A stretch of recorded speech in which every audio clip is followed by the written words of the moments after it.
Welcome to the Dungeon Crawl Classics Road Crew game Stories from Valtara. I am your judge, Shadowfoot. This will be an ongoing actual play of the Dungeon Crawl Classics RPG in a homebrew region of my making.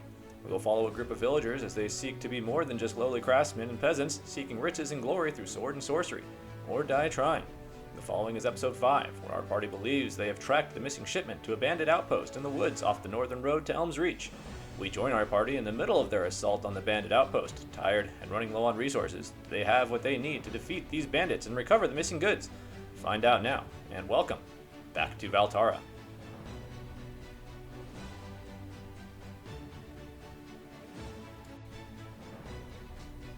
And welcome back to our DCC Sunday Morning Drive Stories from Valtara. On our last session, the party was down in Ravenswood. They were starting to look for something to do. They were grabbed by a small boy who took them to his employer, the owner of a shipping and small warehouse, Golan's Goods.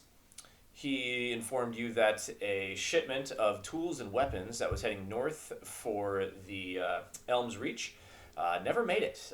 He got word that the supplies hadn't reached the town, so he was looking for somebody to go investigate and find the tools and weapons and see what had happened. He hired a couple of his employees to come along with you to basically that know the route, that know where the supplies are supposed to go. So a couple hirelings were with you, torchbearers if you would. And as you made your way north, got into a couple little small scraps, but nothing you guys couldn't handle. Made your way up to where the bandits were that you remembered, searched around the area and found a trail leading to their bandit camp. As you approached the bandit camp, you waited for nightfall to go in under the shade of darkness. The fight broke out fairly quickly as a scouting group was making their way around the camp, and you guys decided to just attack them. Started making your way into the town, have taken out most of the bandits, the basic bandits here that were just kind of around the front and these front buildings, setting fire to one of the buildings that is currently still burning. As you guys defeated all the bandits that you could see, you heard some howling, and out of the barn to the northwest corner, 4 wolves and it looks like a wolf beastmaster have come stomping out of the barn. So you still have those to contend with, and the longhouse at the very top. It's a much larger building. The bottom half is basically all stone. The front of it has large double doors that are probably a good 8-9 feet tall, very tall doors. And this structure, the longhouse, looks like it is most likely probably an old barn that has been repurposed for this bandits camp. And that is where we are. Really quick, as we get started, and here's the howls. The barber makes his way over to this the building that looks like it's possibly a blacksmith's, climbs back up on top where he was last time, and you see him climbing up there, and as he's getting up on the roof, you hear a crack, you hear him cry, and he suddenly disappears as the roof gives out underneath him, and he falls down inside the building. He falls inside the building. You hear a loud thud, a cough, and then silence. You don't hear any other noise coming out of that building currently. We are good to go.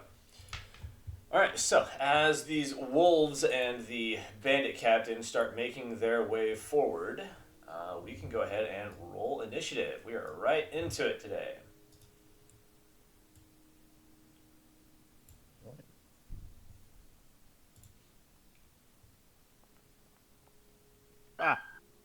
Good start. Oh my god. Get it out of the way now, huh? Yeah, right. Yeah. Wow, Pete rolled the highest with a 10. All right. Well, at least Pete's going first. So seeing the wolves and everything coming forward, Pete is just going to run up behind Levi, seeing that he's a bit wounded. And he is going to attempt to lay on hands really quick, try to give you a little bit of healing. Oof, and his disapproval increases to 8. Can't get a hold of his god right now. Can't seem to make anything happen. And then he is going to back up a little bit, not wanting to get directly into the fight here and possibly catch up with you next round and try healing you again. All right, the wolf and the trainer step forward. They start. You can see he points in a couple different directions and says something and like whistles almost. And anybody who's been a sheep farmer or anything can tell like he's giving different whistles that seem to be commanding the wolves. And the wolves begin kind of circling around, getting themselves into position as he stands there. All right, Hundo, you are up. All right. Let's take out that wolf trader. So 2 wolves are going left and 2 wolves are going right.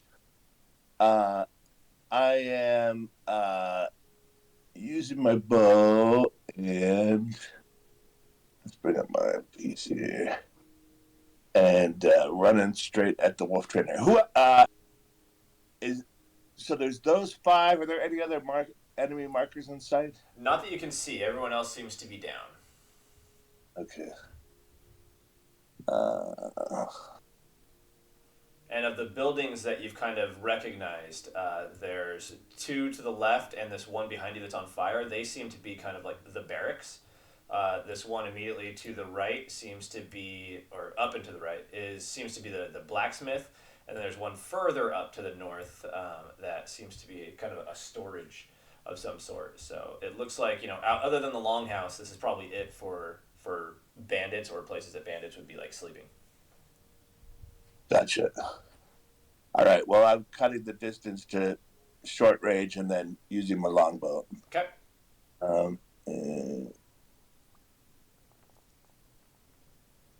Hey, that was better.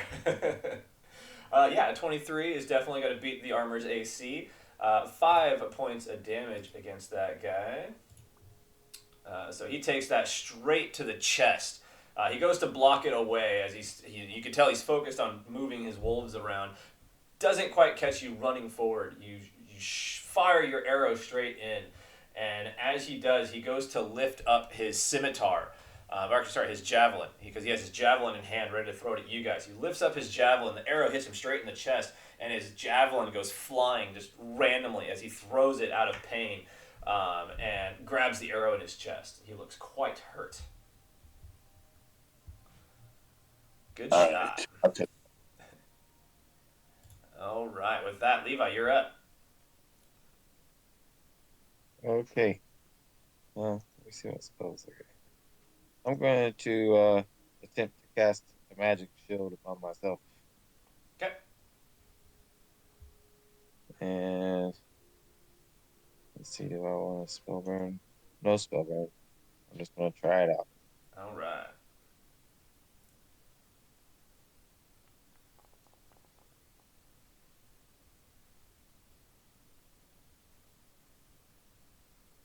All right. Not too bad, not too bad. So +4 bonus to your AC for 1d3 turns. Go ahead and roll that d3 for us.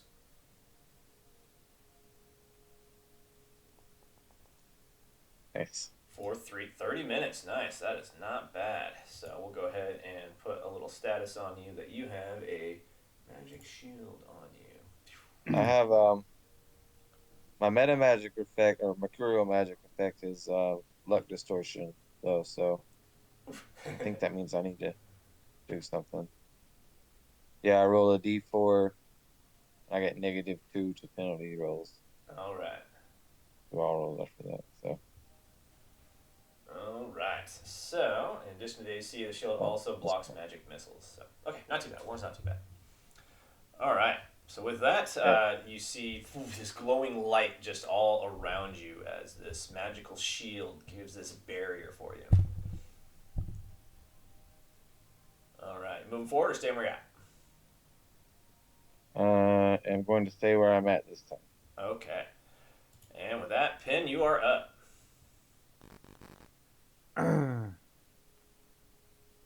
Let's see.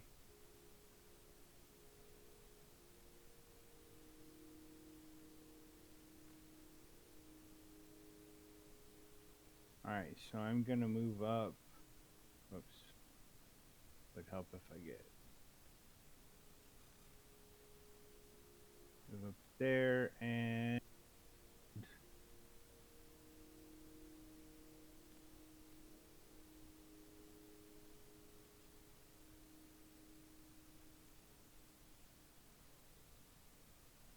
I'm gonna attack this guy with my sling. Okay.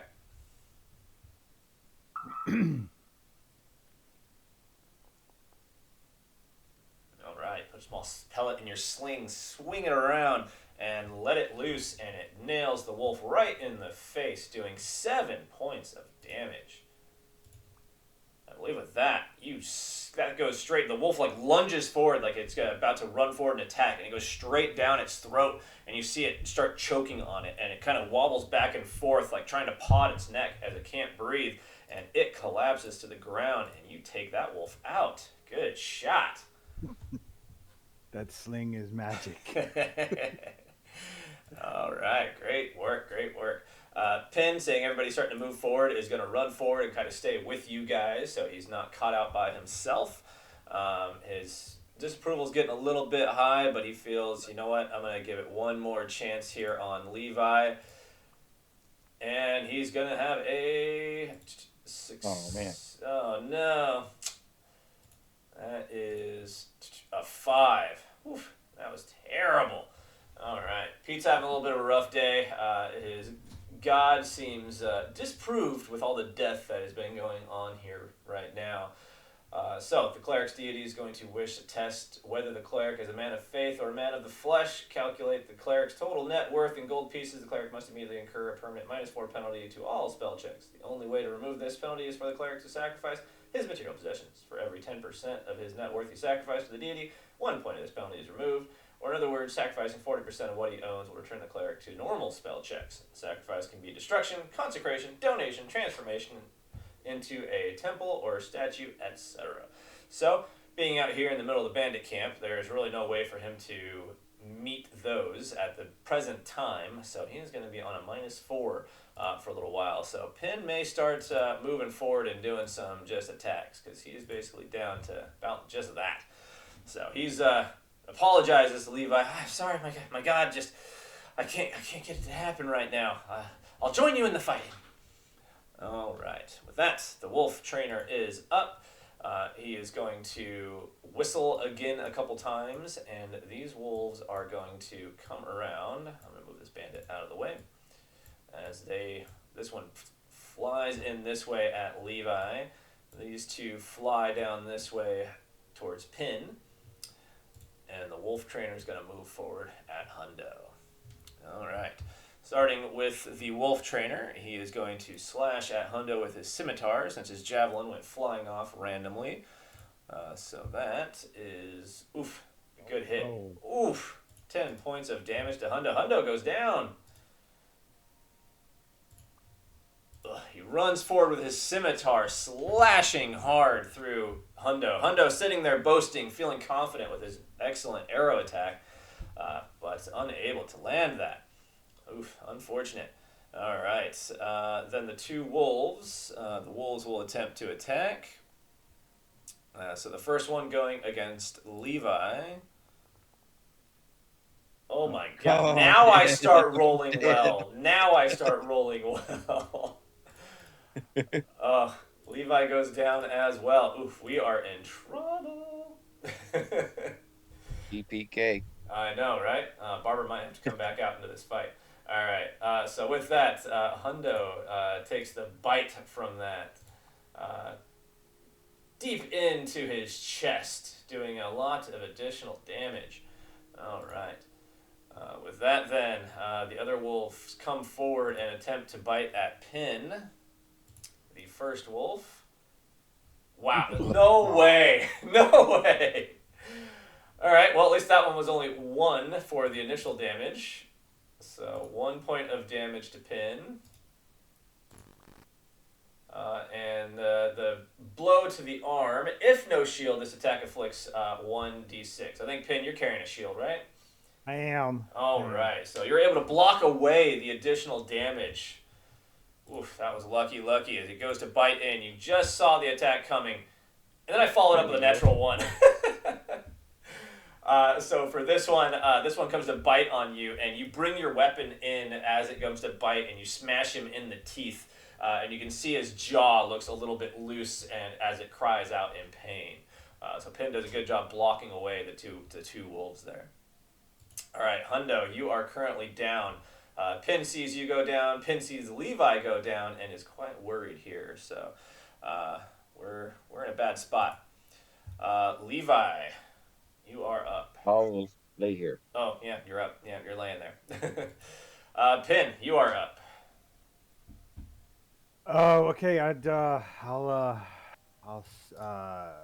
attack the nearest guy with my short sword. So this guy.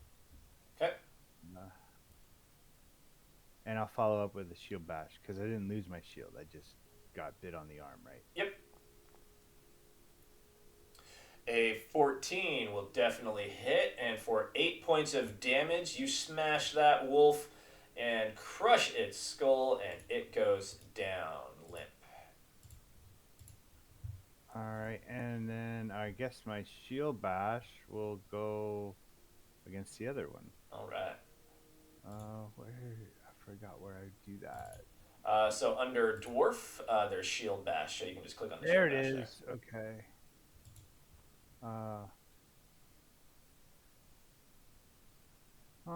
Oh, there it is. Got it. Okay. there. And that will hit as well. So with that, go ahead and roll me another d4.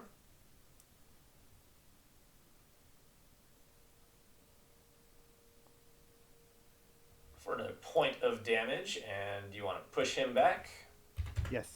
Alright, you smash him, and he goes stumbling backwards against like the kiln of the blacksmith and the door to the side. And you hear the door go, basically he goes through the door, shattering it. And from the other side, you see the barber kind of patting himself off and picking himself up. Alright. Perfect. Staying put where you're at?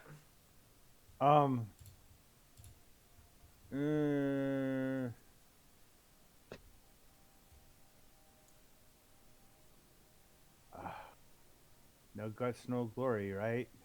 All right, so I'll move closer to the trainer. Okay.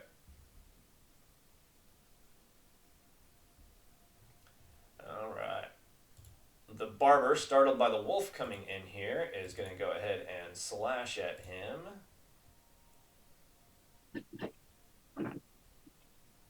With his longsword. Oof, nice. Yeah. Only 1 point of damage, but the wolf is looking a little wounded now. They don't have a lot of health. Alright. With that, we're back up to Pete. Pete is going to say, well, don't care if my god's not listening to me. We've got to do something. And he is going to... Oof, it's rough. He's up to 9 on his disapproval. How much money does he have? He has not enough gold to get his disapproval down currently. So he is going to look at his values. He is going to throw,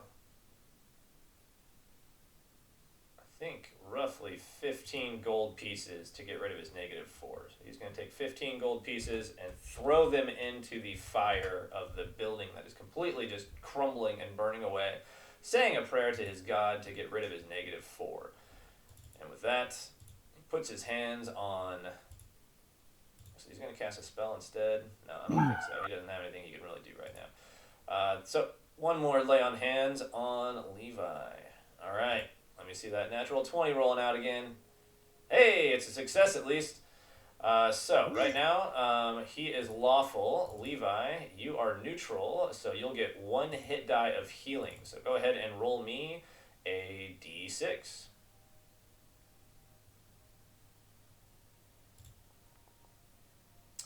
Well, you're back up. It's something. All right, so apply healing.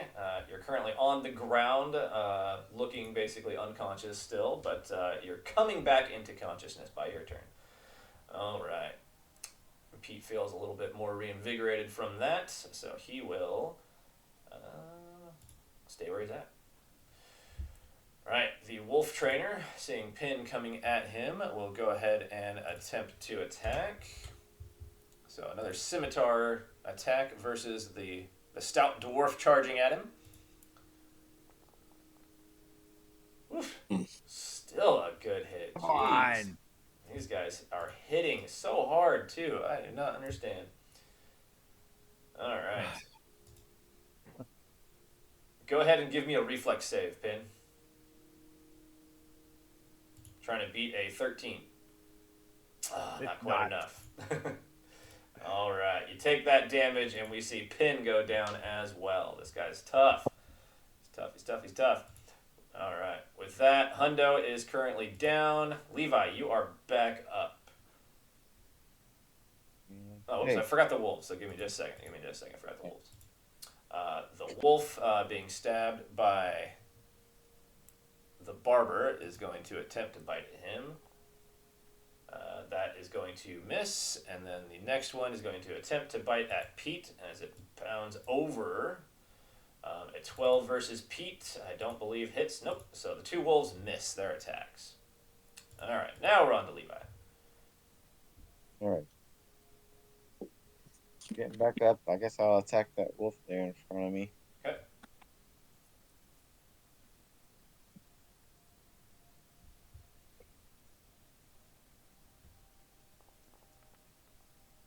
Okay.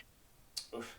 Just coming back into consciousness, you try to swing, you don't have a full grip on your weapon yet, so it kind of bounces off of the wolf's thick fur, not able to cause any damage on that attack. Alright, Pin is currently down, so the barber is going to make one more attack versus this wolf that's standing outside. A 7 is not enough on that attack. That would have been a good one too. Almost max damage for him. He is then going to... Let's see. You can't really get around. The wolf is blocking the door because he was going to try to charge towards Pin or Hundo and try to help staunch the bleeding, but unfortunately he is not going to be able to do that. All right. Pete is currently in combat with the wolf. Pete has a good amount of health. I think he is going to attempt to run up here to Hundo. And the wolf is going to get one opportunity attack against him. And that is going to miss as Hundo goes running by. The wolf, distracted by Levi, it misses its quick bite. And Pete is going to attempt to lay on hands on Hundo. Come on, there we go. Yes, so lawful, Hundo, you are chaotic, so you get 1 dice of healing. So as a warrior, roll me a d12. Hundo coming in, back into the fight.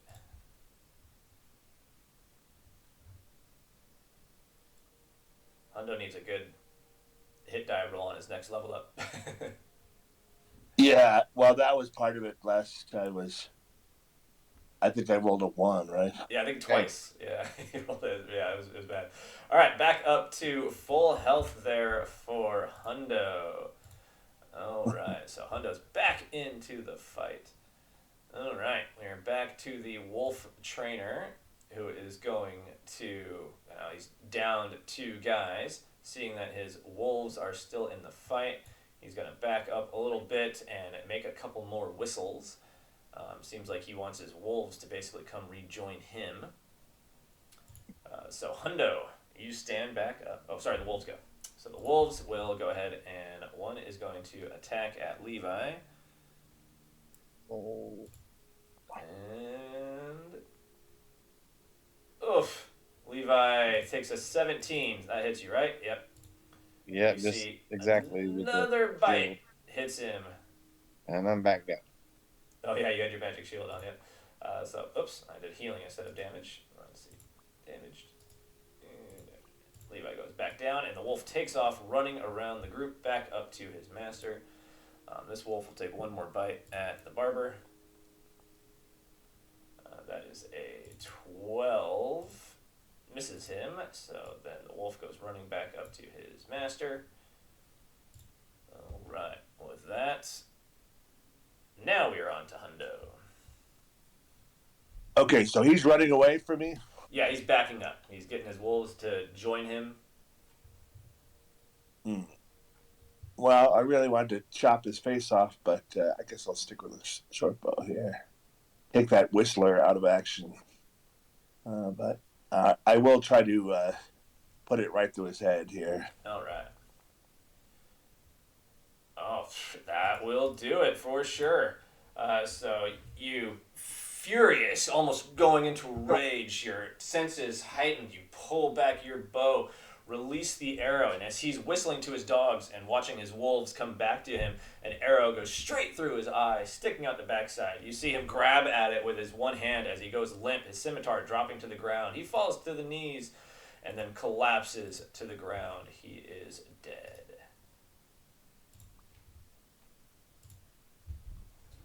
Good shot. All right. Moving at all or staying where you're at? What? The wolves are still running? They were moving over to him. Okay. I think I'm probably in good shape for the second. Okay. All right. Then with that, Levi is currently down. Pin is currently down. So we're back up to the barber. The barber is going to run forward towards Pin and see if he can staunch the bleeding here. Doesn't have a high intelligence, but let's see what he can get. I'd say with a 12, just enough. So, Pin, you are no longer bleeding out, but you still are at 0. So we got to get you some health. All right. And then with that, Pete is seeing that Pin is at least not dying, is going to run back to Levi. And one more time. Yeah, his intelligence is even worse, so he's going to have to go one more time. Lay on hands, and good roll, good roll. Good enough, good enough. Right. All right, so 1 die of healing. Roll that D6. Yes. Nice, there we go. 6 points of healing back. Pete coming in clutch. All right. With that, the wolf trainer is down. The wolves look and see that their trainer's down. 2 of their companions are down. They're going to lose their nerves, and they are going to basically sprint out of here, off to the north into the woods, howling as they go. All right. With that, we will go ahead and end combat for the moment. And everyone can go ahead and give themselves another. We'll go ahead and go 4 points of experience because those guys tore into you guys. Yes, they did. So I'll go ahead and apply that to the barber and Pete.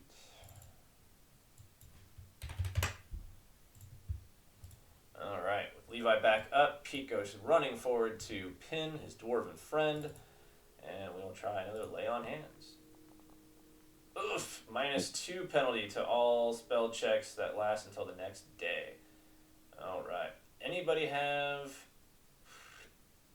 any gold they want to give to him so he can do a prayer and sacrifice it, or Let's see. Yeah, he needs 50 for each level of disapproval? he's got it. He's got it? Okay. Yeah. Yeah, I have some people.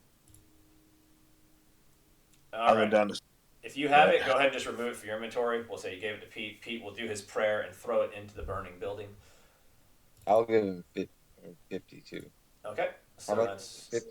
It's 50 per level, so if he's got 50 from 2 of you, that brings him down 2 levels. So that is definitely helpful. Oh, really? Okay, there's more levels to go? He's at 8 right now. Wow. I'll give him another 50. All right, so it brings him down to 7 on his disapproval. Okay. All right, another lay on hands here. Ugh. Ugh. All right, Pete is having some trouble here. All right. Well, we'll give him one more chance, and he's reaching out to his god. He's throwing his hands up. He's saying this is in the service of his deity. to Dianthar. This is important. This is a dwarf. He's healing Dianthar. Hear me. Hear me. Hundo's helping out too. And Be nice. With that, all right, Pin, you get 1 dice of healing. So roll me a d10.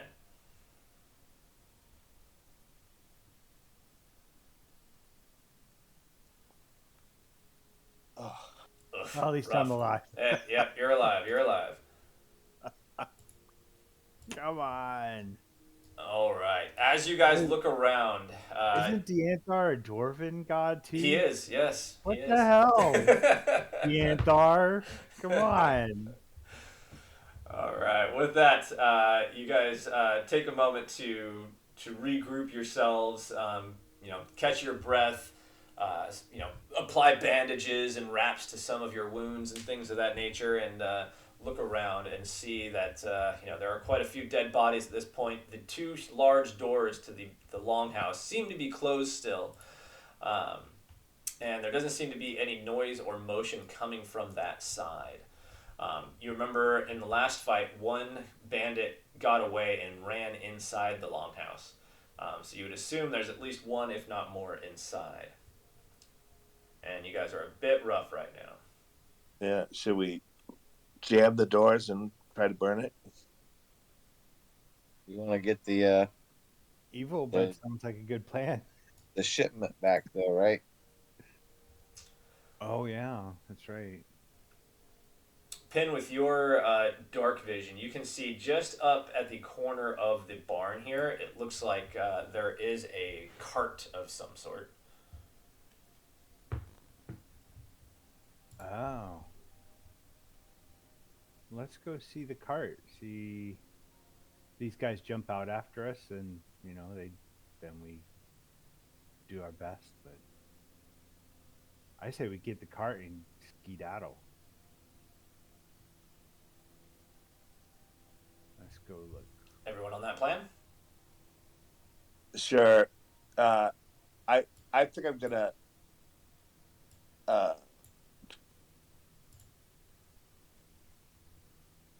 take this guy's javelin and put it through the door handles if there are door handles there. Yep, that would work.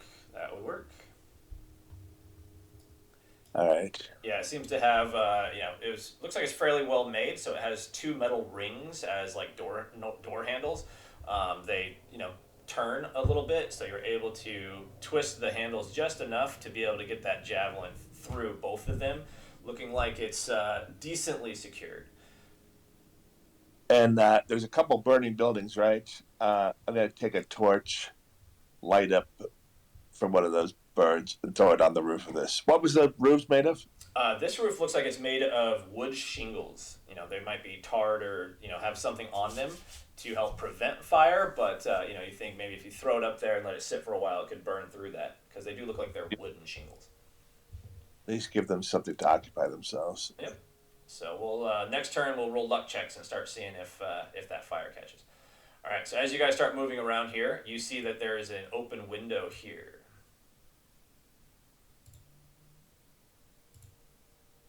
And you guys can see just inside. It looks like there's a bit of a makeshift throne in this upper corner of the room, just inside, with a very gruff-looking bandit sitting in it. Looks like he's at the ready for someone to come through the double doors. Oh. We should maybe sneak back and. I say we go inspect the cart and start getting out of here. So we can see through this window. Yep. What's between the carts and this window? Between the carts and the window, nothing. It is open flat ground. Okay. Dirt and air.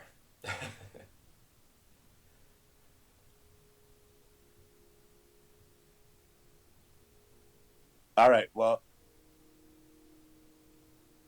and what's on the other side of the carts? Is there woods out here, or what do we got out here? You would assume so. From the way this area was set up, from what you could see earlier, you assume like the woods you came in, it's probably similar woods on the far side. Okay. Well, we have carts, guys, and I might put some arrows into the sky once you guys are into the woods. Yeah. Or at least see if this fire takes off. I don't want these guys pursuing us.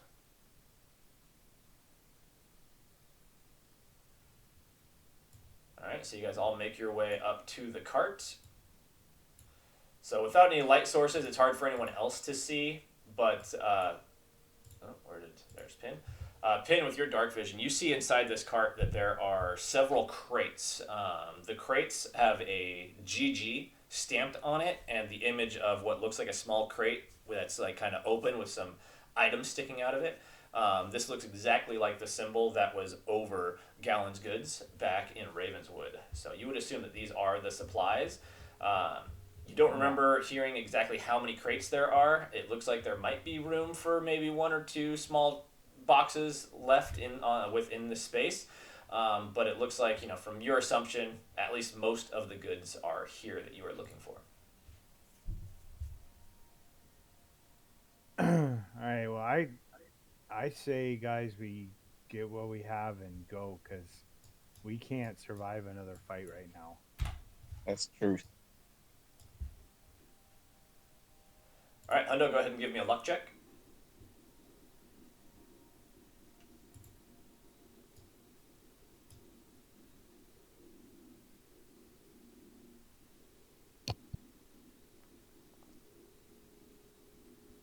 The fire has not taken off yet. You still see the torch burning on top, but you haven't seen the roof catch yet. All right. All right. Well, I think you guys should take those carts and go, and I'm going to keep an eye on this for a minute and see if the situation changes. If it's like 2 guys, I might try to take them out, but if it's like 10 guys, I'll probably just run after you. Guard your rear. All right. So, everyone, you look like the cart is in good working order. The wheels look solid. They look like they are connected properly. There's no horse or other animal to pull the cart, but with 4 of you guys, you feel you could pull this pretty decently yourselves. Might be a little bit slow going. You remember the path coming here. There wasn't much of a road, but there was kind of a cart trail that you guys could follow. All right. All right. So you guys start making your way with the cart. So we'll go ahead and move you guys around the outside of the camp, back down towards the south. We'll say that I'm just going to go ahead and move all of you guys really quick. You guys make it down to the bottom of the camp and start making your way out. Is this window big enough that nobody was looking out that window, right? I could see somebody. Yeah, as you guys looked inside and kind of snuck around, it's dark outside, so these seem to be human. They don't really seem to have much dark vision themselves. So the window itself has kind of a foggy glass on it, so you can see figures inside, but can't make out too many details. But it does look like they are basically prepared for an ambush to come in through the doors. Do we have a number? Let's see. From where you were, you see that there's at least 3, possibly more inside. Okay. Go ahead and give me another luck check. Treasure is. No. That fire doesn't seem to be catching there. It looks like however this roof was made, it was made well to prevent fires. All right. Well, as these guys move the cart out, I guess I'm still trying to keep an eye on the, making sure they're not coming after us. But I guess I'm going to start following the cart here. Okay. Wherever that is. All right, I'll go ahead and move you. Thanks. You move down past the firelight. The party has taken off the screen now, and you guys have made your way a little ways. Hundo, you get just to the edge where you can barely see the double doors of that longhouse, and you hear a mighty crash as the longhouse doors are smashed open. The javelin holding it closed is shattered, and stepping out of the building, it ducks underneath the doorway. You see this 10-foot tall, muscled figure stepping out. It looks around in the darkness, blinking with its one massive eye in the center of its face. It looks to be a giant cyclops was inside there with those bandits. As you see that, you immediately turn off towards the darkness and following your party out of here. Oh no. All right, with that, we'll head back to our home page and bring you guys over here.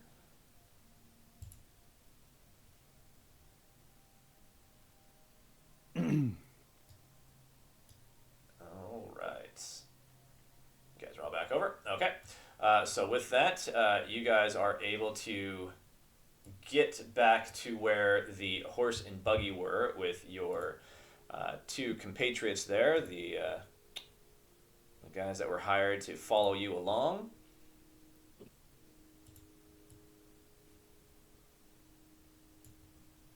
And you guys are able to get the cart basically loaded up. You transfer the goods from the cart that you guys are pulling onto this cart that the horse is already attached to, and are able to start making your way along. So everybody go ahead and give yourselves another point of experience for getting the cart out of there.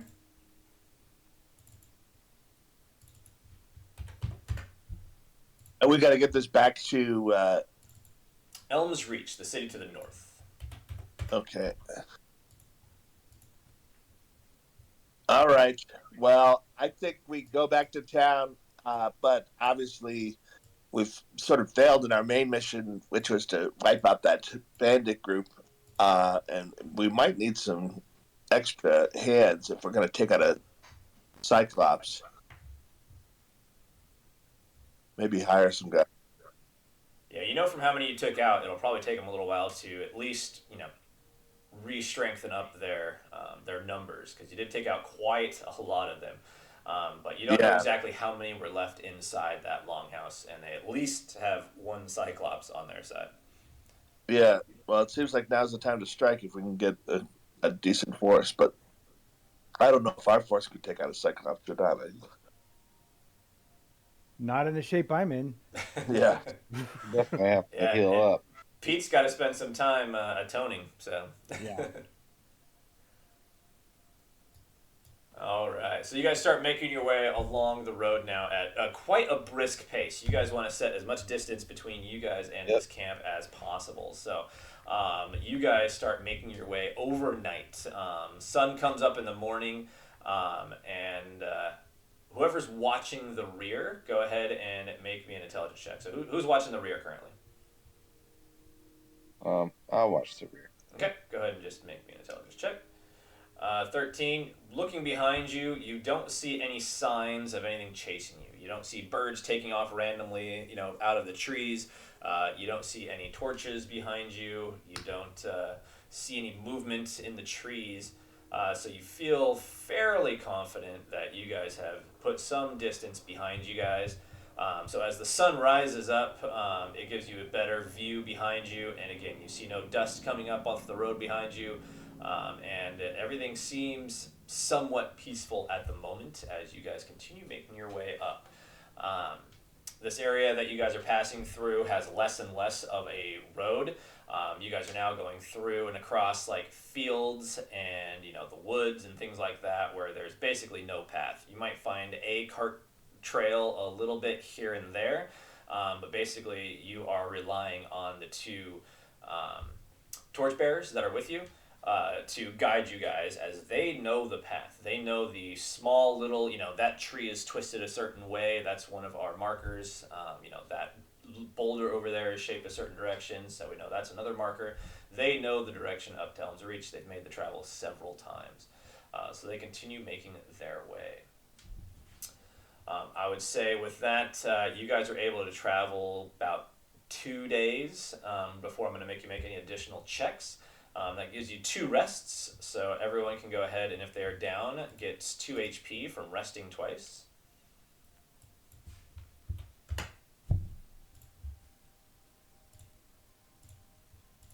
So you guys are feeling a little bit better. So 2 nights have gone by fairly easy. On your third day, you are continuing along the way. You guys are pretty far away from the river at this point, as it's split off just a little bit. And the hirings tell you that the river will come back around, but this is a shorter path. If we were staying near the river, they know that there are some creatures and dangers over that direction, so we are taking a little bit of a different path away from the river to A, cut down on distance, and B, avoid some of the creatures and things that are over that direction. But the path is still not 100% safe as things wander all about this area. You guys make it to your third night of rest and a stop for the night. I need one person to roll me 2d6. On 11 or 12, we have an encounter. I don't know if I should do it. I'll roll. Okay. We'll see. 9. Another quiet night goes by. You hear some, owls hooting at night. You hear maybe a coyote howling off in the distance somewhere. But other than that, and the crickets and the insects, you guys have a nice quiet night. Set up a campfire, have a little bit to eat, and the night goes by smooth. So everyone can gain 1 more hit point.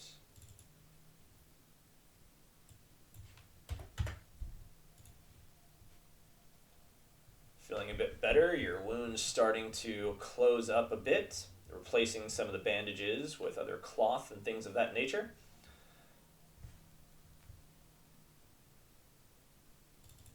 Let's say Pete has been spending his time praying and such, so with that, his disapproval is going to go down just a little bit.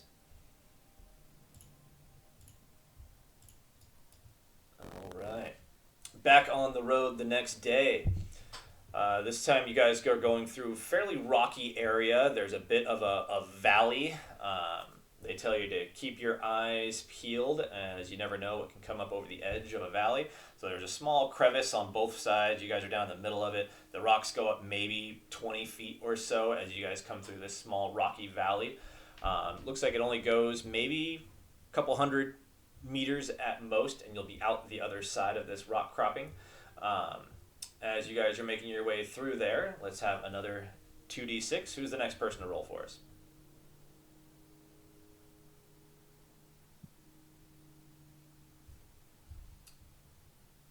Let's see. Nope. Let's go ahead and have Hundo roll me 2d6. Oh, 2d6, yep. Just click on the d6 twice. I thought I did. There it goes. Okay. So you guys come out the other side of this crevice. You heard, some rocks fall at one point and got a little bit startled and turned to get ready to fight. But it seemed like it was just something got knocked loose somehow and came tumbling down. No enemies of any kind. Make your way out the other side of this crevice and continue on your way. You guys come to your 4th night of rest, and go ahead and we'll have Levi go ahead and roll me 2d6.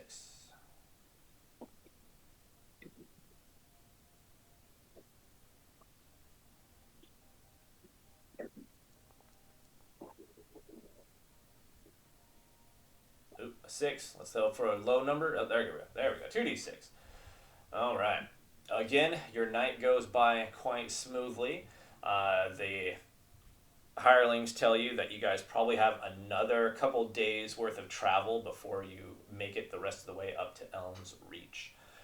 So you guys continue along your way, no issues at night, and the next couple days as you're getting closer to Elms Reach, they tell you, you're most likely a little bit safer. You end up passing by a couple small little outposts. You see what looks like a small, walled off tavern of some sort.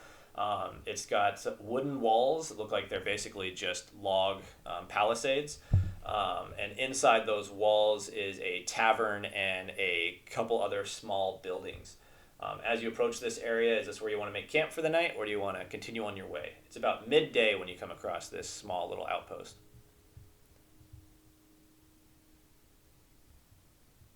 It's got a tavern inside? Yep. Yeah, they tell you that this place is called the Helpful Hand. We need help. Do we get more HP? Not currently. Oh, You got 1 HP from getting, or you got 4 HP from the fight, and then you got 1 HP from getting the cart out of the bandit camp. So you should have gotten 5 so far today. You're talking experience points, and he's saying HP hit Oh, points. HP Yeah. hit points. Sorry. Yeah, another HP. Or you probably at this point. Let's see, Pin, you're down 4. I'd say yeah, you guys should be all back up to full hit points at this point yay! because a couple more nights have gone by, so you should be good. All right.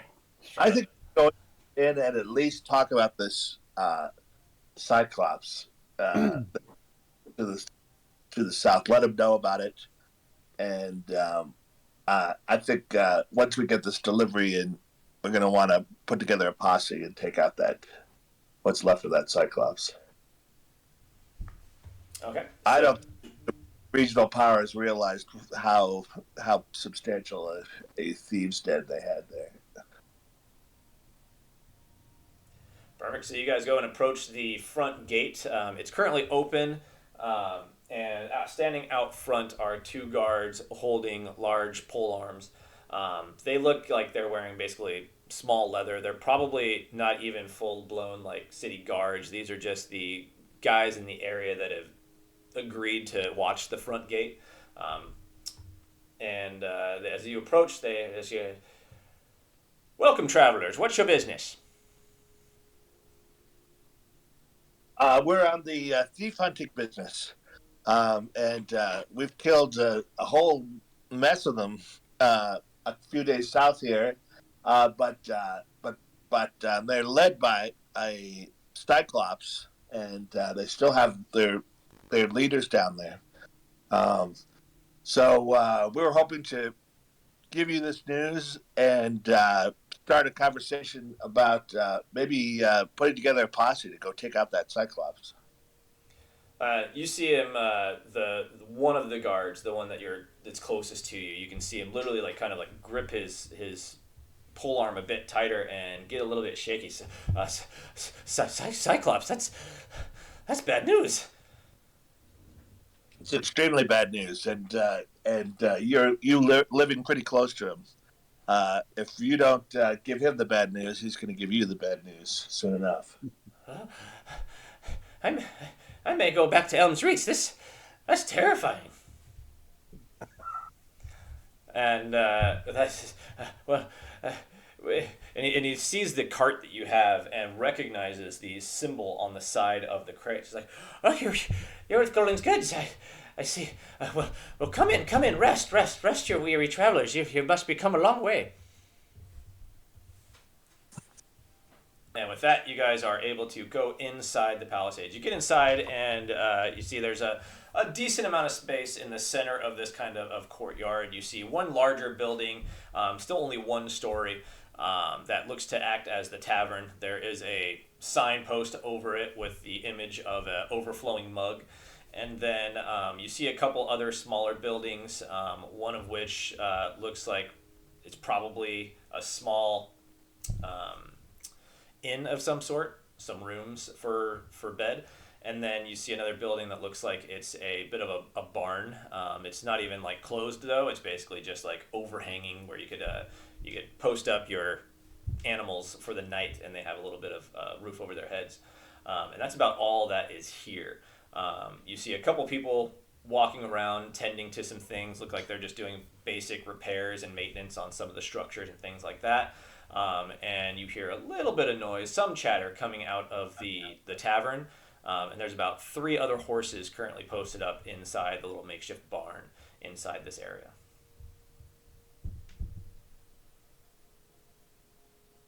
All right. Well, I think I don't have a lot of money left, but I've got enough to spend here, and I think we do want to drink a little and tell the story about this Cyclops. And we're not recruiting right now, but we want them to think about recruiting a couple of guys to join us. We got to go to town and get this shipment in, and then we'll be back here in what's a reasonable guess, 4 or 5 nights. And we want to assemble any locals that want to join us would be very welcome and well paid. Yeah, the hirelings tell you that it's at least minimum 4 to 5 days before you get back, because it's still another couple days travel from here. Okay.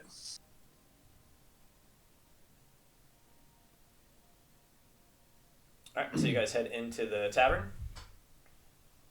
Yeah. All right, the hirelings go and post up the cart with the horse. Gets the horse off of the cart so it can move around freely for a little bit. Get it some hay. They deal with paying for the boarding and the feed for the horse. They have funds that were given to them specifically for that. And the rest of you head into the tavern. As you walk into the tavern, it is a fairly small tavern. There's maybe 6 round tables with about 4 to 5 chairs at each table. The bar's fairly short in the back corner. Looks like it's fairly meager provisions here. The barmaid is the only, looks like, worker here. She seems to be a middle-aged woman with fairly plain features. And there's about 4 other people in the tavern. 3 of them are sitting together talking, and one is by himself off on the other end of the tavern, kind of sitting quietly to himself. Looks like he has some bread and ale to himself. And the other 3 that are sitting there are basically just sitting there drinking, no food of any kind. And it looks like they're playing like a card game of some sort.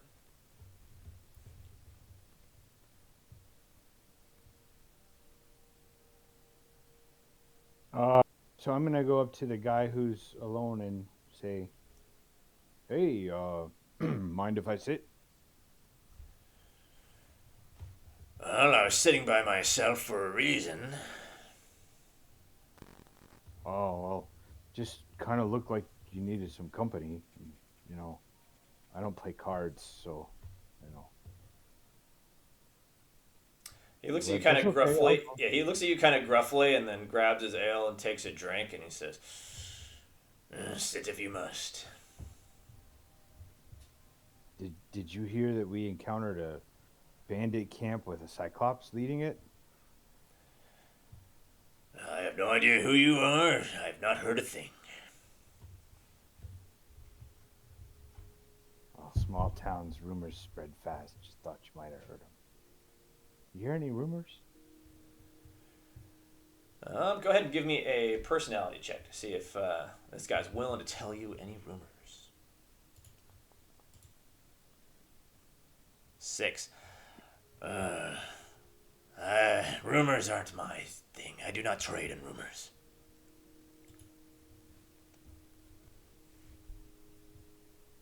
Okay, well, here's a silver piece, a pint of ale on me. He flips a silver piece over to him.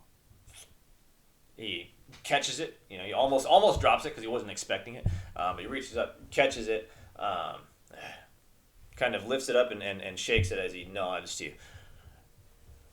Thank you, traveler. Well met. What's your name? My name is, for silver cost, I'll give you my name. My name is Roko.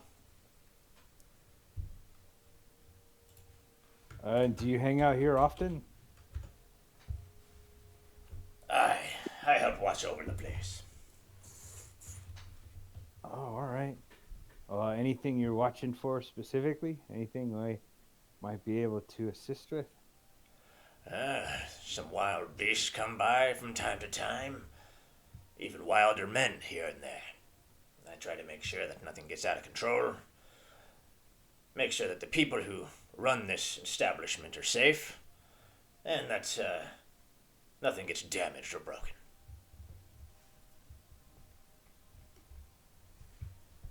Always wild people. Always. Why don't you tell me about these beasts, though? Mighty bears, large wolves. As we get closer and closer to the northern forest, more magical creatures can sometimes make their way. Elms Reach usually keeps them at bay, but sometimes they come from a bit wider to the east or west and make their way around. I've seen owlbears, I've seen trolls. We've seen all manner of wild creatures.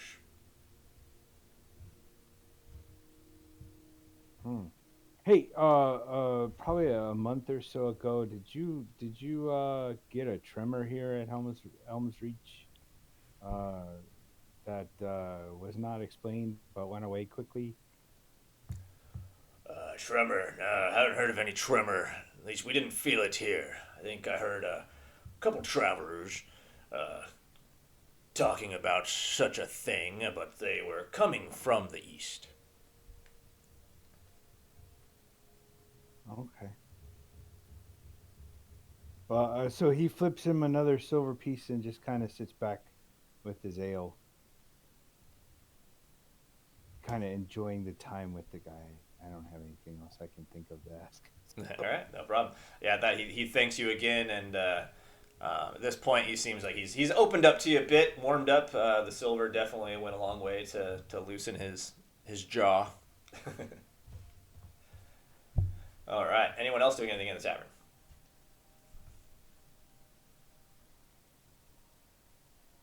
I'm drinking and I'm thinking about my purple stone again. I'm wondering if there's anybody who knows anything about magical purple stones here.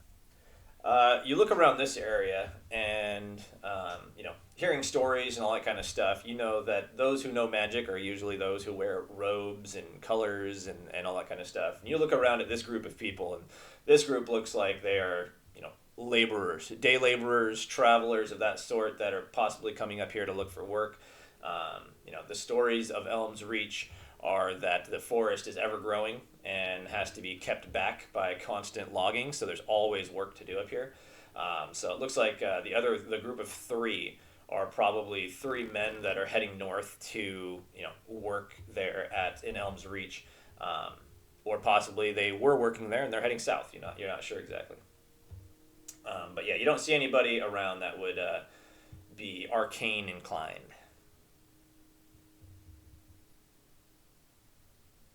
Did we park our cart under that, barn place? Yes, yeah, it's parked over there. The horse was taken off so it can, run about a little bit and stretch its legs and relax a little bit, and is now basically resting and eating inside that little barn. Cool. Is that barn in sight of the tavern? We can see it from where we are. From the tavern window, you can go sit at one of the windows, and you can see you got a clear view across the courtyard of where the barn is, and you see the two hirelings out there. One of them's brushing the horse while it eats, and then the other one is basically sitting on the cart with the supplies. Cool. Just want to keep an eye out on that in case our friends show up to ambush us while we're in this little town. Yeah. All right, so you guys can spend some time here. Ale and stuff is all cheap. You're looking at 1 or 2 copper. This is a place that doesn't have the finest of goods. It is just an outpost along the road for travelers, so they don't keep too much stuff here. So you guys are able to spend some time, relax. You guys got here about midday or so. So a few hours go by, and the sun starts to set. And as the sun starts to set, you see the workers that were outside repairing some things start to go around and light the lanterns that keep the area lit during the night. Is there a leather worker here? You don't see any other buildings that would signify a leather worker or any other kind of craftsmen's here. This looks like it is really just an outpost for travelers. So possibly some trade gets done here. If they needed something leather, they would, they know travelers come through here, merchants, or they would send somebody north a couple days to Elms Reach to get those supplies and bring it back. But yeah, no craftsmen of any kind inside here. It's literally just the tavern, a small building that's used as an inn with a few rooms, and then the barn. And that's all surrounded by just wooden palisades. Let's say one of us keeps watch with the cart or set up watches. Good idea. All right. Then with that, you guys can basically crash inside the tavern, fall asleep at the table. You could rent a room for like 3 silver pieces, and get a nice rest on an actual mattress. It's just a straw mattress, nothing like super fancy or nice, but a little bit better than the ground you've been sleeping on over the last couple weeks. You can Rent 2 rooms, a bunch of us. Sorry, was that? I rent 2 rooms for the bunch of us. Okay, not a problem.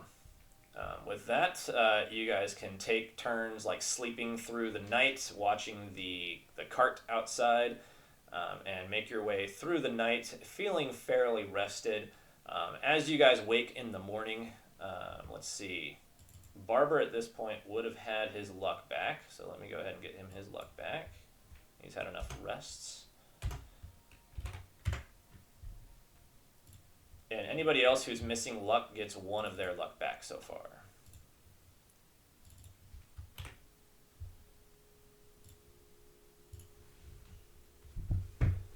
All right, you guys wake up in the morning.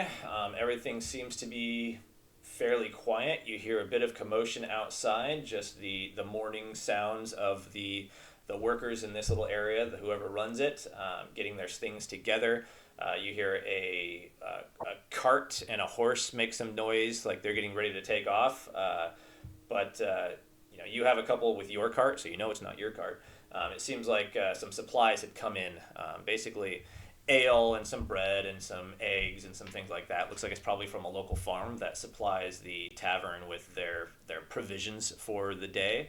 And that cart, leaves early in the morning as you guys are waking up.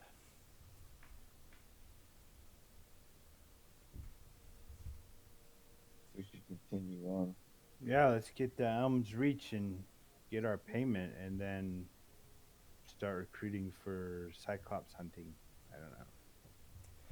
All right. As you guys get yourselves up and out the door, you see the 2 hirelings have already got the horse reattached to the cart, and the cart looks like it is ready to go.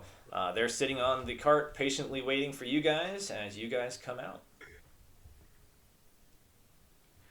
What was the name of this town or little outpost? Does it have a name? The Helpful Hand. And on the Helpful front, Hand. as you guys walked in, you literally see like a hand outreached is the symbol on the signpost. And it's roughly 2 days south of Elms Reach.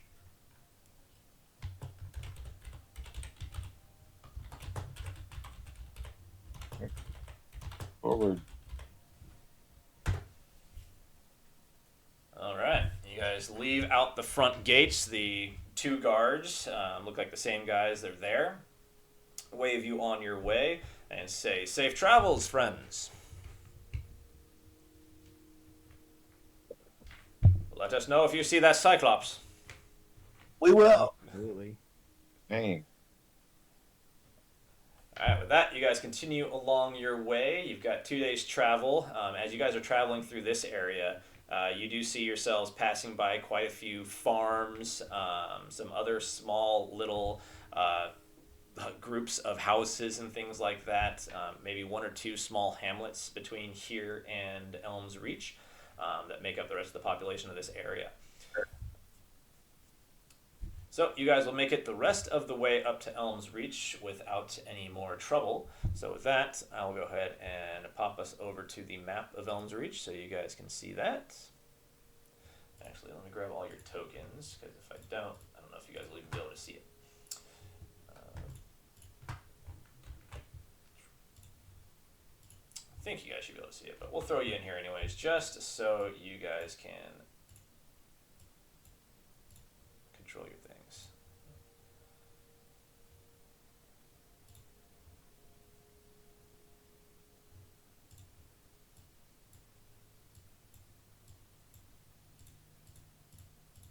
I don't know why there's a box there, but we'll figure it out as we go. All right, so activate and bring you guys over. Let me configure this. We don't need any lighting, so token vision, restrict vision. I don't want to restrict vision. All right, now you guys can see right there. Okay. So this is the town of Elms Reach. As you come in, you are coming in from this southwestern area through the area of what's called Clearwall. The hirelings that are with you explain this to you as you go. You guys are told that you need to take this stuff over to... Let me find it again. Didn't have it up and ready to go. That's on me.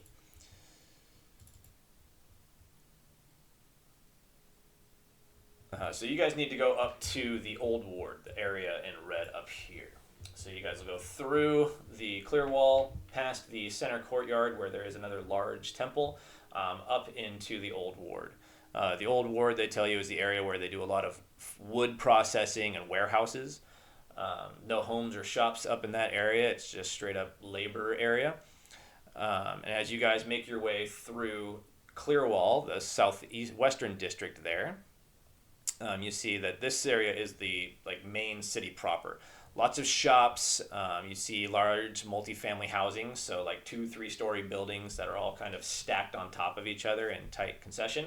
But they're all made they look very solid out of all the support beams are large tree trunks, basically large pieces of wood, all very well maintained and kept.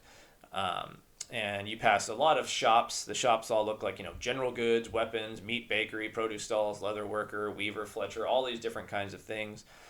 You pass by a couple taverns. You see one that looks like a woman with flowing hair and a bow. The hirelings tell you that is the Hunting Maiden. It is a lower income tavern. So if you need something cheap, that's the place to go.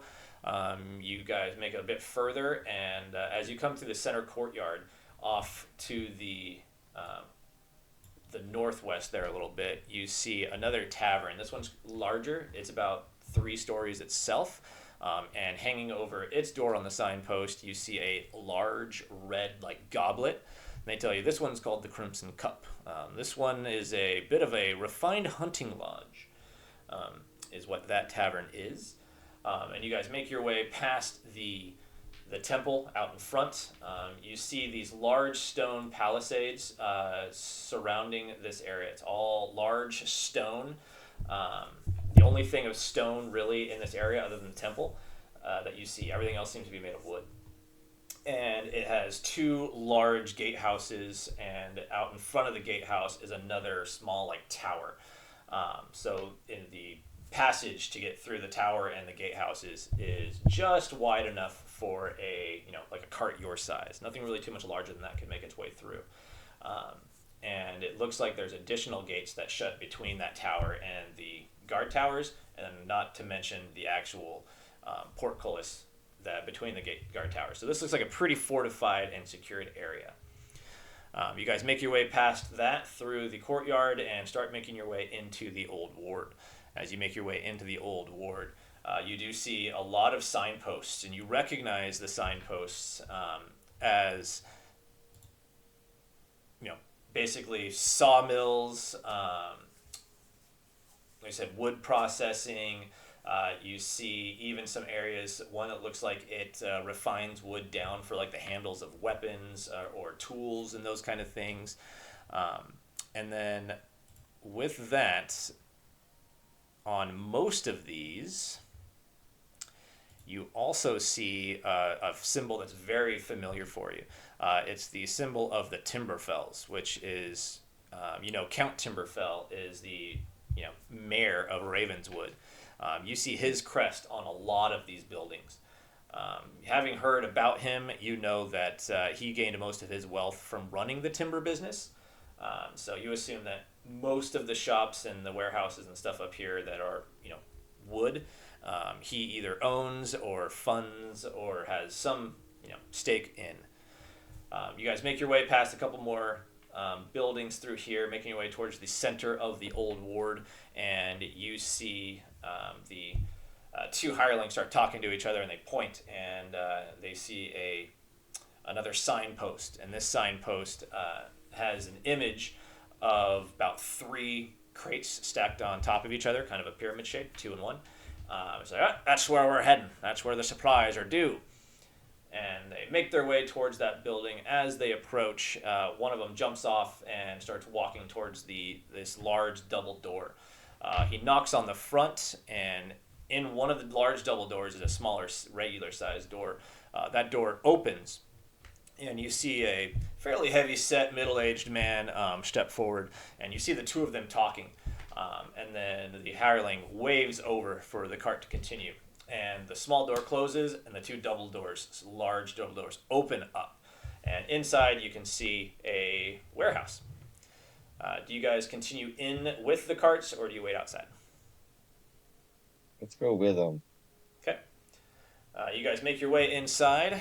As you guys make your way inside, you see the hirelings and this heavy-set man talking, and he's basically just pointing him, take the supplies over there, telling him where to drop everything off. As he drops off the supplies, he starts to, write on a scrap of parchment. You don't see what he's writing, but he's basically writing down on a piece of scrap parchment. It looks like it's probably a invoice or receipt for receiving these goods. He hands that to the hireling. They finish unloading, and you see a couple other workers there from the warehouse unloading these supplies and stuff as well. And with that, the cart is empty, and the hirelings get back on the cart. You see him thank the heavy-set man, and puts the scrap of paper in a pocket in his vest, and start heading back out. He's like, well, that's it. Supplies have been delivered. I have our receipt, and we can head back.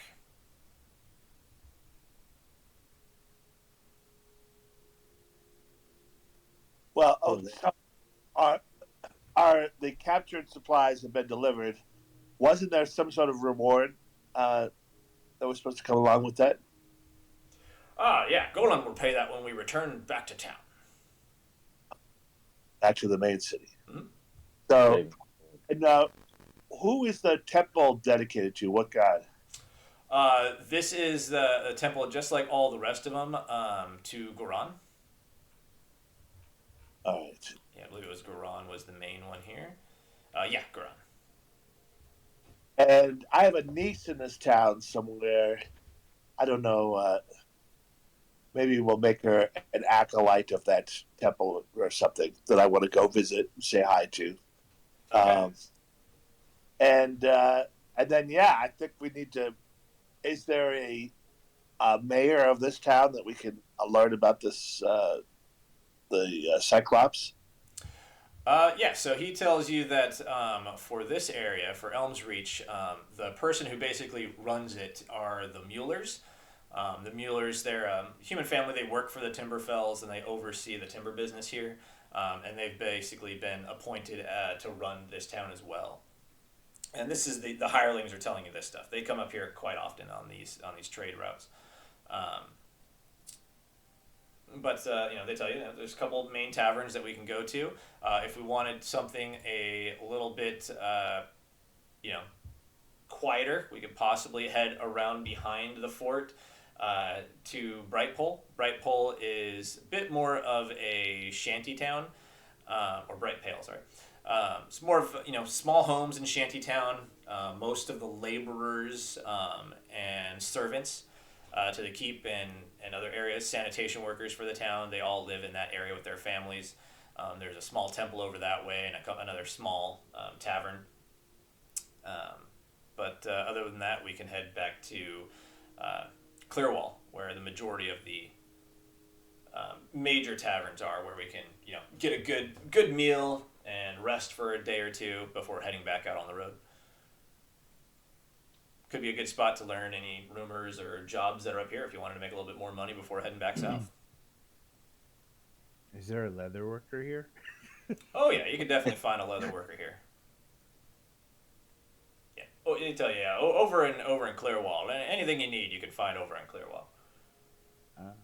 Okay. Well, I want to drink 6 beers and then go to the mayor and talk about this Cyclops. Okay.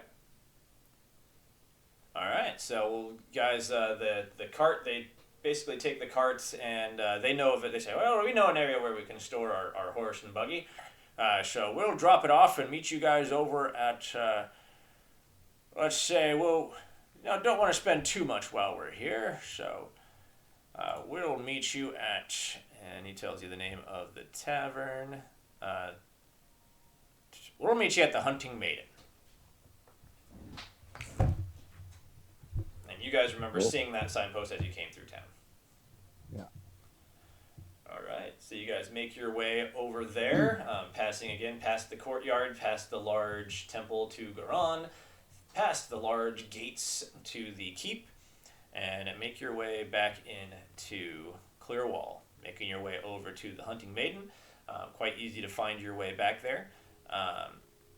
You ask about a leather worker, and they point one out to you. It's a couple of streets over from the Hunting Maiden, but easy directions to get yourself there. Okay. Yeah, I'll go over there with my wolf hide and see what they could make for me. Okay. I already have a wolf cloak, so I want something wolfy. But I'm not sure what. All right. So is anybody going with him to the leather worker, or are you guys just going to head to the tavern? I'll go to the tavern. Okay. All right, so we'll say it's a solo trip to the leather worker. You go over, find the leather worker, and you'll spend some time over there discussing what you could possibly do with that. That's Pin, right? Yeah. Okay. All right. So you spend some time doing that. They ask you a few questions of what you want to do with it. They say, well, we could do a few things with that. We could make you a nice vest.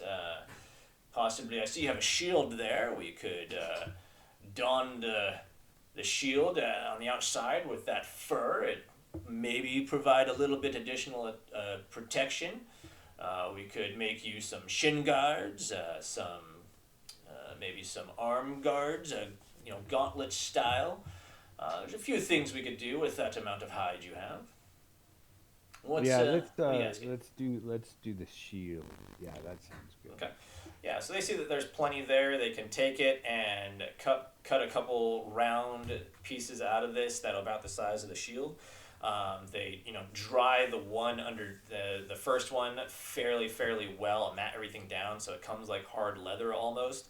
And they mount that to the front of the shield. And then the second one, they dry the skin and leather, but leave the hair on the outside nice and furry, and attach that. So you have this pattern of this wolf fur now on the outside of your shield. And with that, you'll get, I'll give you one additional AC. This will cost some coin. They'll keep the rest of the scraps from the hide from what they didn't use. And they'll take a couple days to do this at least, and they'll probably charge you, let's see here, about 5 gold total to do that work for you. Okay. Oh wait, we're not going to be here a couple of days, and I can't be without my shield. I mean, you guys could spend a couple of days here. You guys just traveled up here. It took you I think it was roughly 2 weeks or more to get yourselves up here, so you may want to spend a few days resting before heading back. Okay, yeah, I'll do that. Okay, perfect. So you'll be without your shield for a couple days here. All right, so while you're doing that, everyone else heads over to the Hunting Maiden. As you guys approach, you can hear jovial sounds inside. It sounds like there's somebody playing a lute, and there's a little bit of singing going on. You hear laughing and chatter and all that kind of stuff. So sounds like a pretty upbeat place. As you guys head in the front door, this tavern is quite large. It is 2 stories with what looks like a small little third story. That third floor, you would assume from the way it looks, is probably where the owner of the establishment sleeps and lives, his living quarters. So first floor, you walk in, a large open space. To the western wall, you see the wall, and in the middle of that wall there are 2 doors. The 2 doors look like they lead to possibly secluded areas where if you wanted to rent out a room just to, for you and your friends to drink and eat and do that kind of stuff, you could. So little private rooms. But other than that, the rest of the area is communal. You see round tables, you see longer tables that would sit maybe like 10 to 12 people, and the area is rooms probably about 40 to 50% full. There are quite a few people in the area chatting, playing games, singing, eating, and just going about their business. There seems to be about 3 barmaids that are making their way around, serving and taking orders and things like that. And behind the bar, you see a stout female halfling. You're surprised to see her so high up, like her size, dimensions wise, she looks like she's a halfling, but you can see from her chest up over the counter. So you would assume if she is a halfling, she's probably standing on something.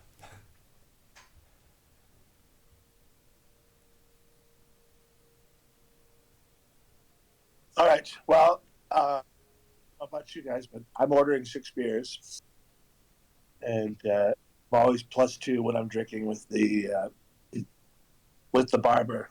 So normally I'd order just 4 beers, but the barber. And I get those down, and I don't know if there's rooms here. We might as well spend the night here. But I've got a couple things I want to do before nightfall.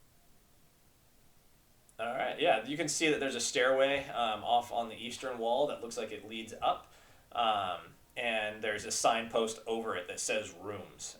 So it looks like the rooms are most likely upstairs. So you guys are able to easily find an empty table where all of you could sit. The hirelings catch back up with you guys and buy their own drinks and food and stuff like that, so you don't have to worry about paying for them. And they sit with you as you guys take some time to relax, rest your feet and just take some time taking in the crowd.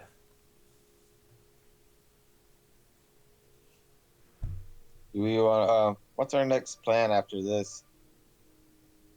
Are we just gonna go back to Ravenswood, or are we gonna try to kill this Cyclops as soon as possible, or what up?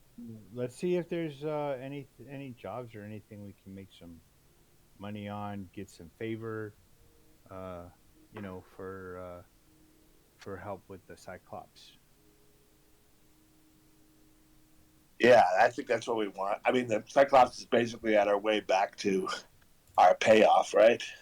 So, yeah, let's see if we can bolster our forces with some men-at-arms. And to that end, I want to go to the main complex here and see if I can get an audience with the mayor about that Cyclops. Absolutely. All right, so a couple hours go by of you guys discussing kind of what you want to do. You guys agree to stay in town for at least a few days.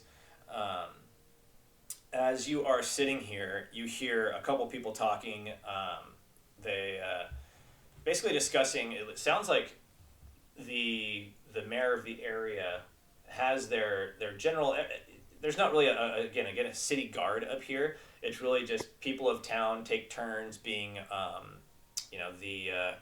what is the name of that? Basically, the militia. So it's they each can take turns being militia members and things like that. But there are a few people here in this tavern that are talking, and it seems like they specifically make a living up here fighting off strange creatures that come out of the woods to the north. You hear them mention the woods to the north as the Greenwood. So you hear them mention, oh yeah, last thing I fought, I had an owlbear come out to the Greenwood. I took it down. I got 50 gold for defeating the creature and keeping it out of town. And then I was able to sell the hide as well. Made a good killing on that one. It seems like this group of 4. All they do is keep watch for creatures and fight creatures that come out of the Greenwood, keeping the town safe and selling their hides or whatever else they may get from them. So it seems like you can make money just fighting the creatures that come out of the forest. You hear discussion by a few of the loggers talking, and it's like, the Greenwood grew 450 meters this week. I don't understand. It just never stops. And as they're discussing, it seems like the Greenwood, the forest to the north, constantly grows at an unnatural rate. So if they do not consistently keep chopping down trees and keeping the forest back, it'll overgrow the town itself and continue south. So some kind of magic must lay over this forest that causes it to consistently grow, to the point where like a tree will grow within 2 days to be like full size. So it's just crazy. But it makes good business for the timbers up here, and a lot of wood to be able to ship everywhere else. Living in Ravenswood, that wood constantly is coming down the river, going through the warehouses and sawmills there, and making their way out to Tide March.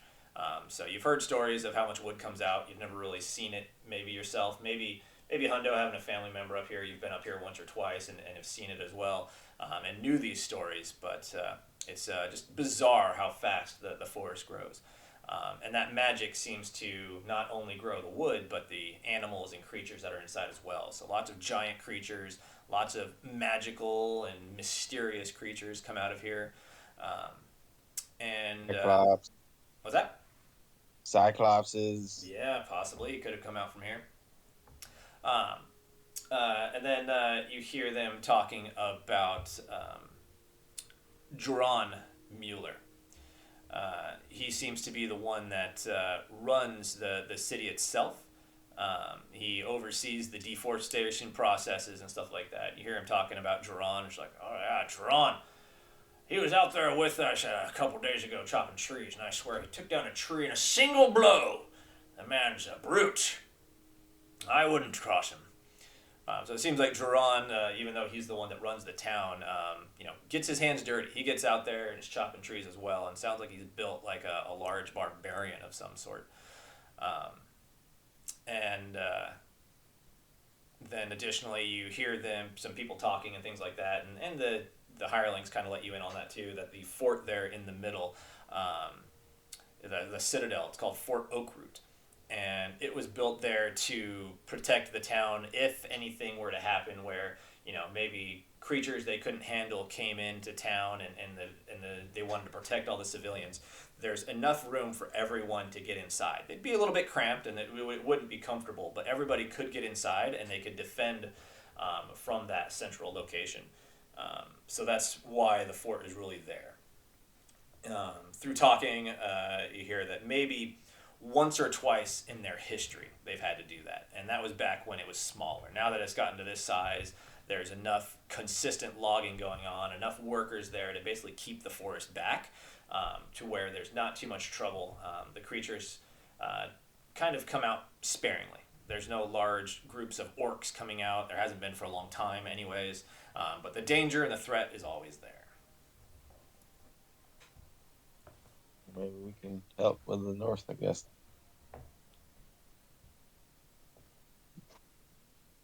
Yeah, could at least be a way to make some money. All right, so you've learned Joran Mueller. He is the mayor of the town. That is the main person, head of town. Right. Well, and he's inside of Fort Oakroot. That's you hear that's where he lives. He oversees the town, and they tell you that basically the town center, the mayor's house basically is inside there. There is a large wooden structure, again very well made. This one looks like what you would think, in our terms, a large forest hotel kind of idea. It's very, very large. Is inside the fort. So again, everybody could fit inside the fort. You would have maybe a quarter to a third of the town could fit inside the hotel. Everyone else would have to be sleeping outside under makeshift tents and things like that. But one very large building is where the mayor, stays, and then other people who travel, maybe the Timberfells when they actually do travel up here, things of that nature. Rich merchants and whatnot. All right. Well, I go and knock on the gate and humbly ask for a audience with Gerard. Okay. Pin, you'd made it back and had spent some time with the group as well as you dropped off your shield and the furs. So at this point, everyone feels, you've had a few hours of rest. You're getting into the mid to late afternoon at this point. Hundo seems ready to go off and speak with the mayor. You guys want to go with him, or have Hundo go do his own little discussion? I am like Well, things. well, Not I all- mean, if Hondo wants company, I'll go with him. Yeah, anybody who's got a better than 7 personality would be more than welcome. Oh, I got an 11, so I'm not the most convincing fellow. yeah, I'll go with you. All right. Mine is also 7. So All right, Pin is going to spend some time. He's going to head off and try to find a blacksmith or look around and see if there is a temple to Dianther or anything along those kind of lines. So he can spend some time. You mean Pete? Yeah, Pete. Sorry, Pete. Trying to see if he can pay penance for his disapproval and such. So he'll be spending some time doing that. The barber, if anyone wants to stay here in the tavern, he seems like he wants to stay here and kind of watch around and listen in, see if he can catch any more rumors or anything of that kind of nature.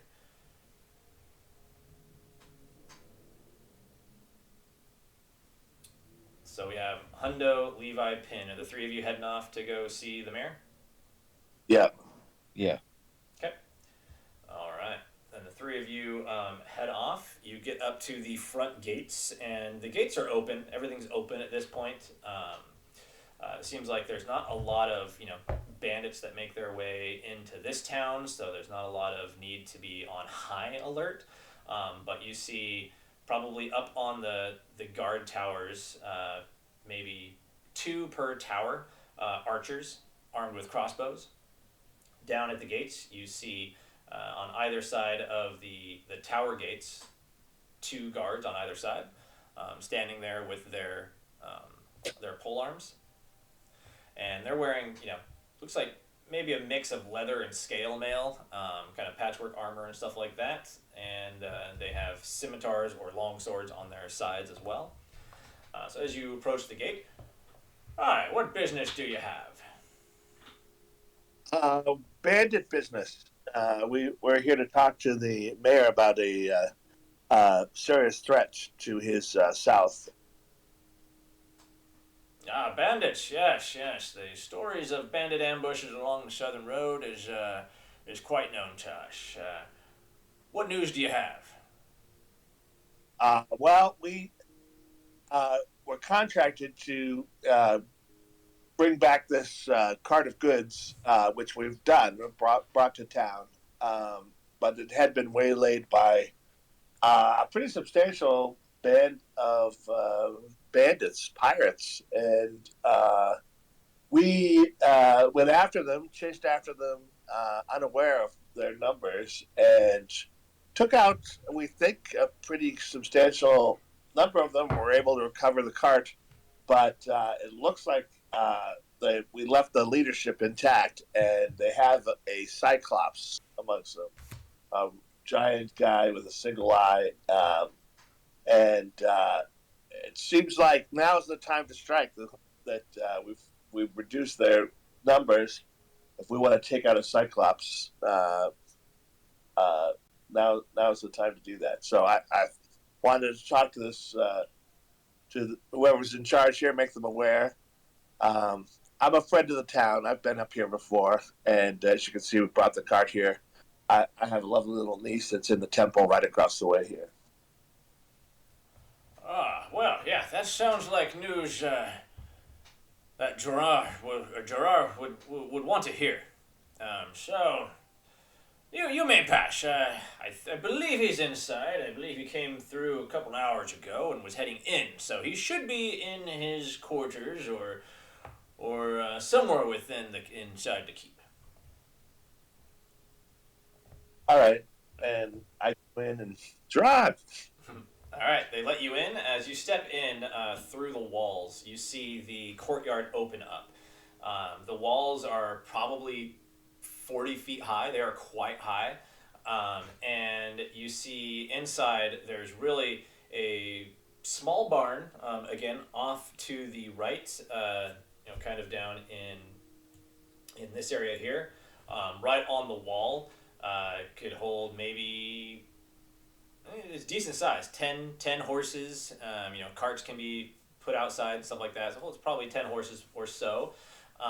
And other than that, the only other building in this area is this large manor that is about 3 stories tall, all made of wood. It is quite beautifully made. All again, the support beams are large tree logs for all of the support beams and things of that nature. And then the wood that makes up the shingles on the side are all well made and well preserved. It's a very, very nice looking building here. There is a large, patio or walk around area that encircles the entire building, and a large set of stairs that leads up to the first level, and these large double doors at the very front. You guys head up to those double doors. There is no one standing out front currently. You can hear a little bit of movement and such inside. You guys go and open the doors? Sure, yeah. All right. As you open the doors, you step into a large kind of like waiting area. It looks like it's definitely a hunting lodge type of look. You see some stairs again up ahead of you that lead up to the next level, and it looks like once they go up to the next level, you'd split either left or right, and coming back the opposite direction leads up to the third level. And you see hanging on like the large central pillars that support the roof here, antlers and a bear head and boar's heads, and it looks like all sorts of just animals, skins and things like that mounted up all over the place, like you would expect a hunting lodge to be. You hear a bit of commotion, and then one, what looks like a servant of some sort, comes over. Hi, how may I direct you? We're looking for Gerard. Gerard, he is, I believe, over in the mayor's quarters there. He's in his office. He came through a couple hours ago. He should still be in there. I haven't seen him leave myself, but I have been quite busy with the dusting. Excellent. Do you want to introduce us, or can we just go in there? His personal aide should be sitting outside the front there, and he'll bring you in. All right, very well. So go off to the office and introduce my aide. All right, yeah. As he's pointing over towards the door, you see a small boy who's basically sitting on a chair outside the door, just sitting there quietly. He sees the pointing towards that direction. He stands up at the ready. His hands behind his back in a very formal manner. For a small child, it's he's doing his best to be as formal and presented as possible. And you guys go walking over, and he says, "Hi, welcome. You wish to see Gerard, Mr. Mueller?" Yes, that's right. All right. Give me just a moment. And he opens the door just a crack enough for him to slink in, and then closes it behind him. And you hear a little bit of chit-chatter inside, and he comes back out, and he opens the door.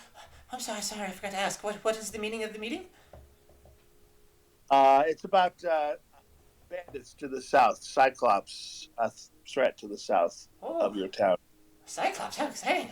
Okay. And he closes the door again, and you hear the little bit of commotion inside again. It's just you can't really make out what it is. It's kind of mumbled through the thick wooden doors. And then as you hear the door handle on the other side, it opens up fully. Please come in. And he kind of like bows and like waves his hand for you to come in as you guys step inside the office. As you step inside the office, on the northern wall, you see a large stone fireplace with a large fire burning inside.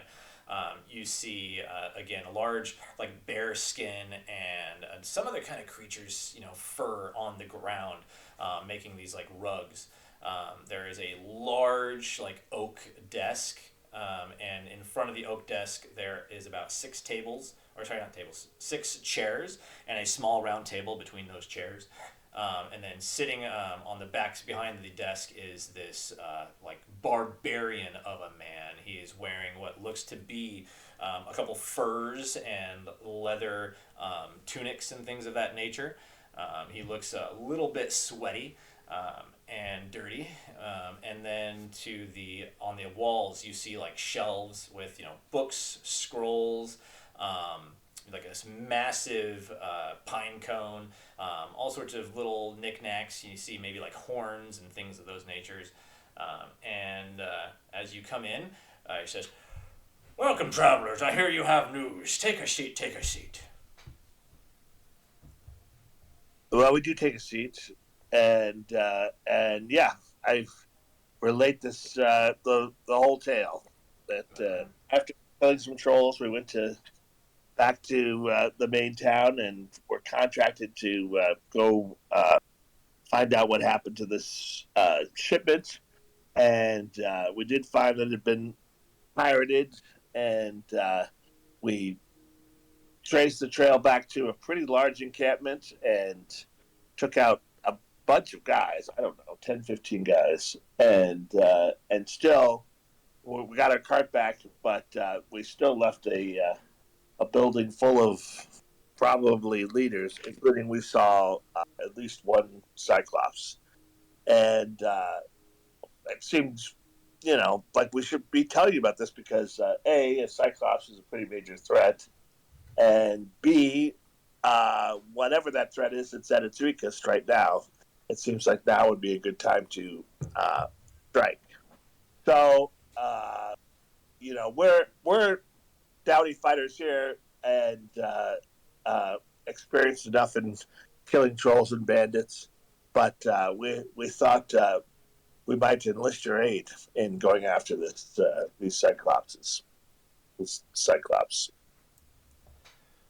Oh, well, thank you for bringing me this news. It's, bandits aren't that big of a deal, but when I hear they have a Cyclops with them, that's a bit more of a concern.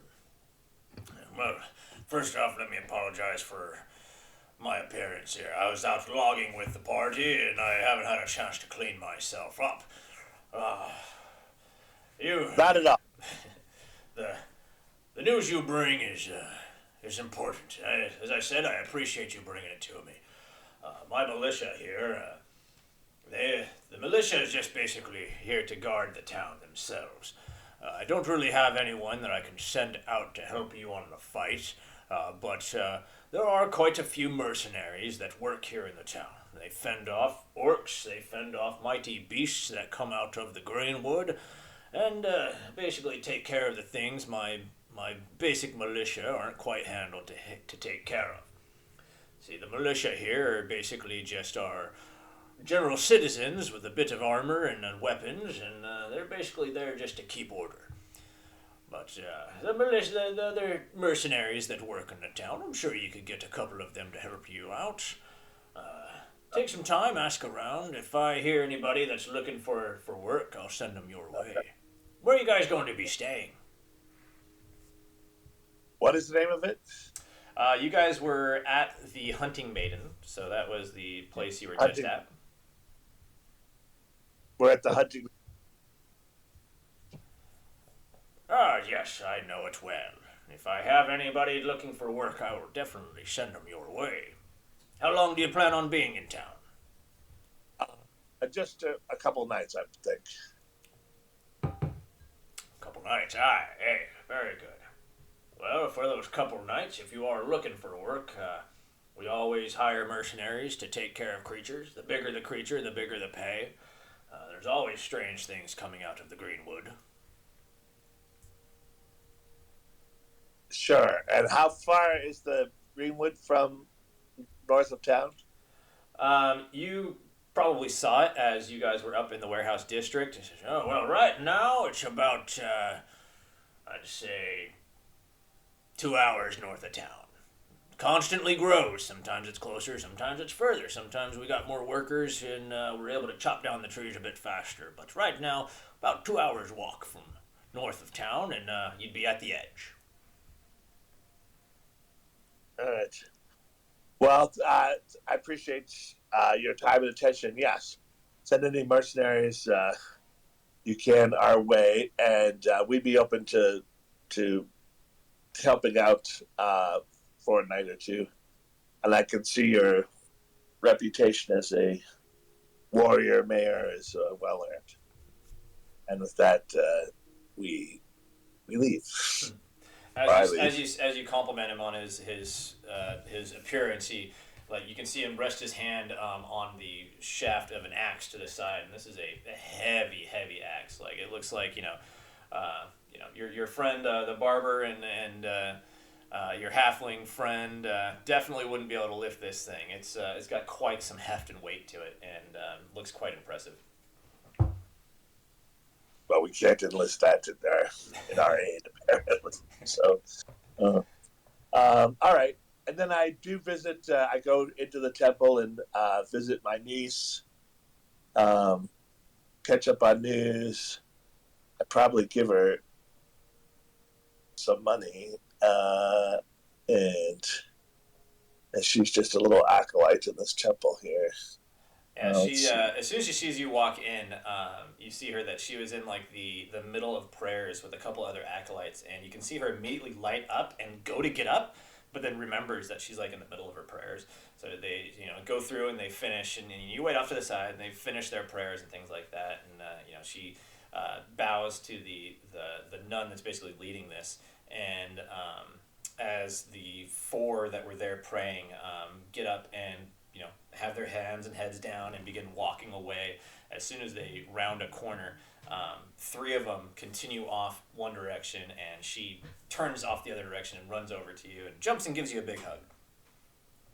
Yeah, and I know she's busy, but I tell her my news and pick up any news of hers, and I'll give her 5 gold pieces and donate another 5 to the temple. And just to make sure she's staying fit and well fed.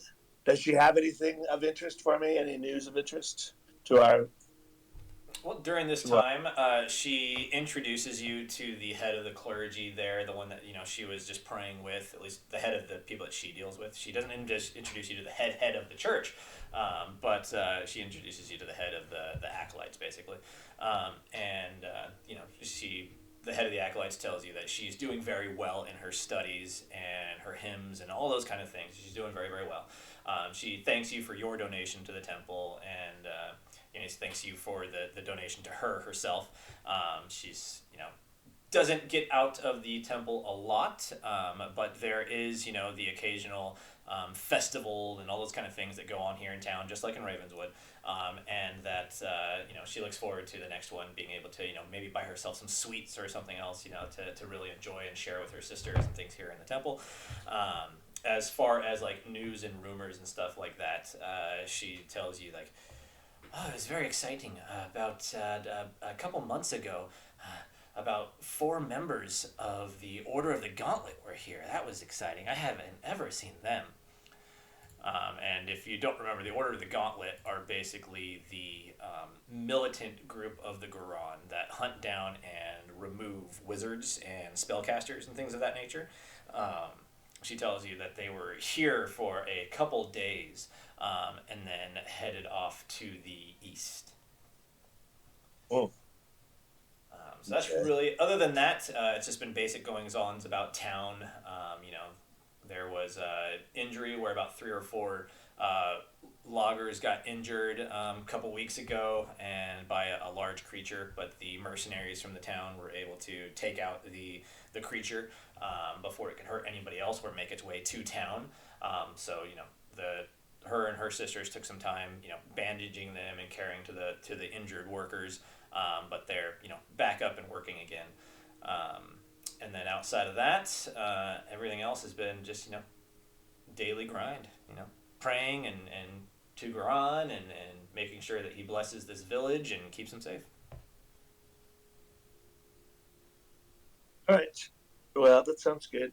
I'll remind you that you need a husband someday. I mean, all this religion stuff is good, but don't forget to get married and all that. And I want little grand nephews and nieces one day.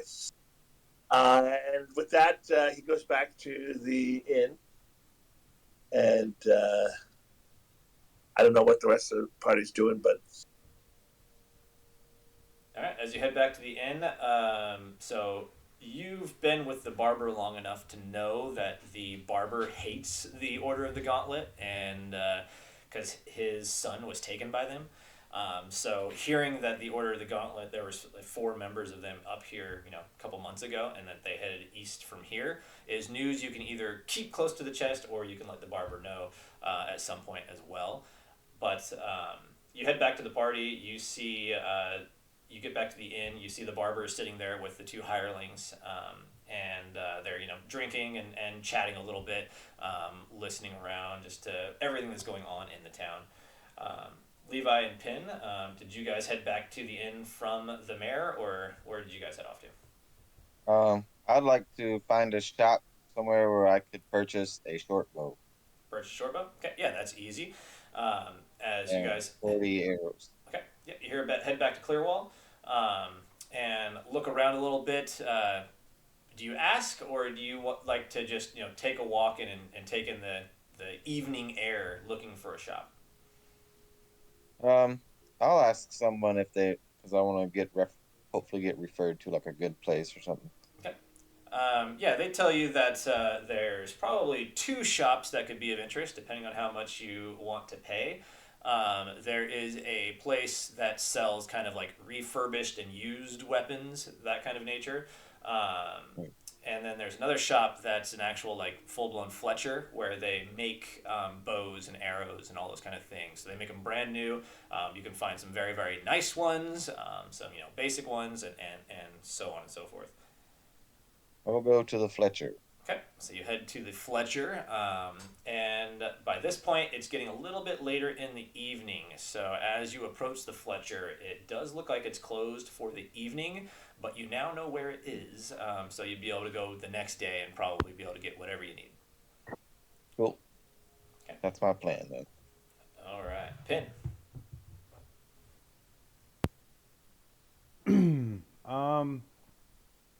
Yeah, I don't really. Yeah, I'll just go back with the majority of everybody to the inn. Okay. All right. So as everybody gets back to the inn, you guys are able to, secure a place for the night if you want. And to stay here at the Hunting Maiden, it's fairly cheap. There is one large room with like 10 beds, so you can rent a bed for like 5 silver pieces. Or not silver pieces, copper pieces. 5 copper pieces to rent a bed. At the end of the bed, there is a small like lockbox. If you want to just keep one or use one, she hands you the key to that lockbox at the end of the bed. Or you could actually get yourself a room. The rooms have 2 beds, and the 2 beds each have their own, again, lockbox. And those ones cost 3 silver pieces per night. So let me make sure I get this right. I said 5 silver pieces, right, for the bed to rent, or Copper pieces. copper? Yeah, sorry, 5 copper pieces. 5 copper pieces for a bed. 3 silver pieces for a room. And that is basically the 2 options that they have here. The large rooms with beds, there's 2 of them. So there's 2 large rooms, each have 10 beds. And there's maybe a dozen smaller rooms that have the 2 beds each. So those are the options that you guys have available to you. I'll get us a room with the 2 beds. Okay. So who will be staying with you? Or, I mean, you could all sleep in there if you want to sleep on the floor and such. Right, that's what I was thinking. We'll get us Okay. 3 silver pieces. All right. So you guys will have a room for the night. Again, you are handed the keys to the lockboxes, and the room itself doesn't really have a key, but once you're inside and close the door, there's a small kind of like wooden locking mechanism to lock it from the inside. All right. All right. So you guys spend the night in the tavern, hanging out, drinking, and enjoying the company of the other people there. A lot of the villagers seem quite friendly. and are used to travelers coming through. So they sit down and chat with you. You know, you tell them the stories of the things that you've been through on your way up to town. They're always interested to hear about what's going on the road, especially those that travel the road. They're looking for, you know, what's the newest news? What is the most recent threat that had been on the road? Those kind of things as they prepare to leave town. So you guys chit chat for, you know, the evening with some people. Enjoy some live music as the minstrel plays a bit. And then as it gets later into the evening, you guys head up to your room and take in the night. At night, it's fairly quiet. There's a bit of dim light coming in through the window to the room as the street lights are still burning. As you guys, anybody's awake towards, you know, 2, 3, 4 o'clock in the morning, that light is dimmed and died out a bit as most of those go out. And then you guys wake in the morning to, you know, the sound of a couple roosters, and you hear clattering and some noise coming from downstairs as it seems people have already gotten up and made their way down for breakfast or whatever else they seem to be doing. So you guys wake up in the morning. We'll say, Levi, you get yourself ready and head off towards the Fletcher. Yes. All right. You head off towards the Fletcher, and inside you meet a somewhat older man, but still seems quite good at his craft. He introduces himself as the Fletcher there. His name is Mew. It's M-H-U. So, Mew the Fletcher. I will ask to see his wares. I'm looking for a short bow. Short bow? All right. He says, well, short bows. I've got several. I've got got some of your basic that I make for the militia here in town. These are your basic short bows. Nothing special, nothing fancy. They get the job done. If you're looking for something a bit more nice, I have some carved. And he shows you about 3 or 4 different short bows, and the shafts are carved in different ways. Like one is carved with a bunch of like vines with leaves. Another one is carved with images of like animals, like squirrels and rabbits and those kind of nature. Another one is carved with, they're not actual runes, but they look like rune shapes and things of that nature. And then the other one, the last one, is carved with just this like twisting pattern of like arches and circles and things spiraling around it. They all look very, very nice. And then he has one bow that is very ornate, and it seems to, like, the short bow itself, the shaft comes up and then splits at the top and like twirls around in different directions. And this one is very, very ornately carved with images of a hunter chasing down like a deer.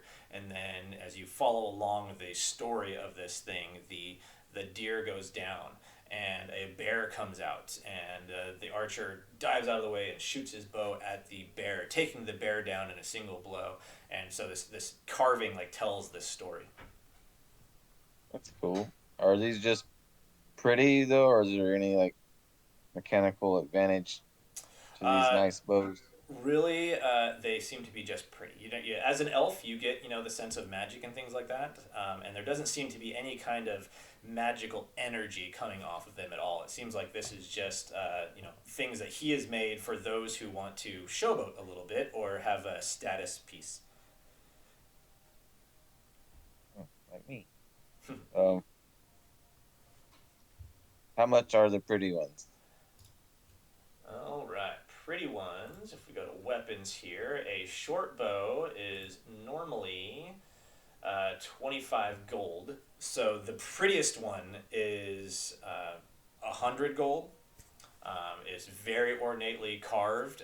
You even see it looks like embedded in it like some gems. Like the tips of the arrows that the archer's launching are small gems and things like that.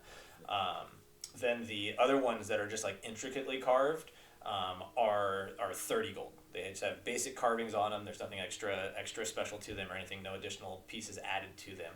So it's just an additional 5 gold for those ones. Okay. Well, I'll take one of those. Okay.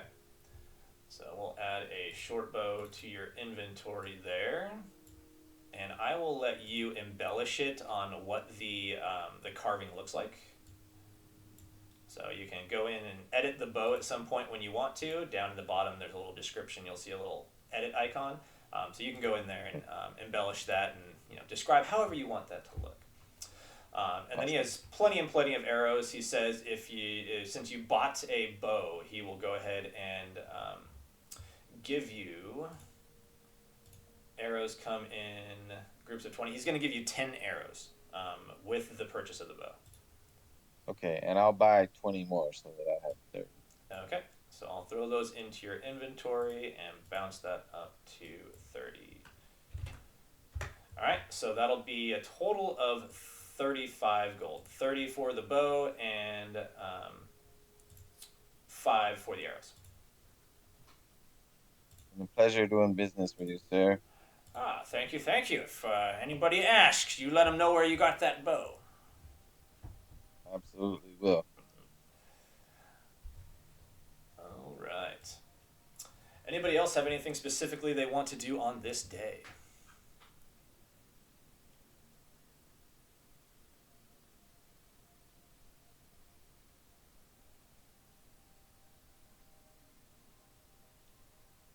All right, as the rest of you are come down into the tavern in the morning, you guys maybe get a small drink with the rental of an actual room itself.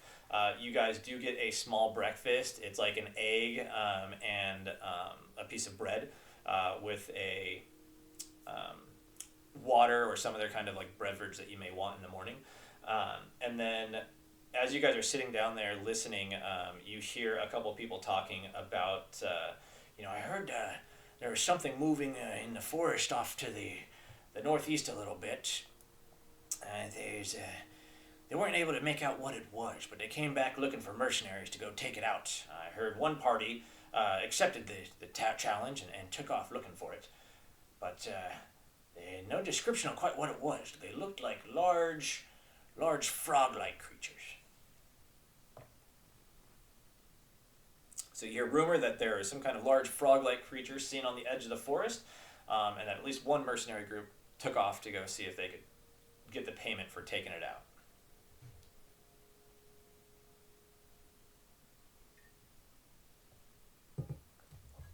So what do you guys want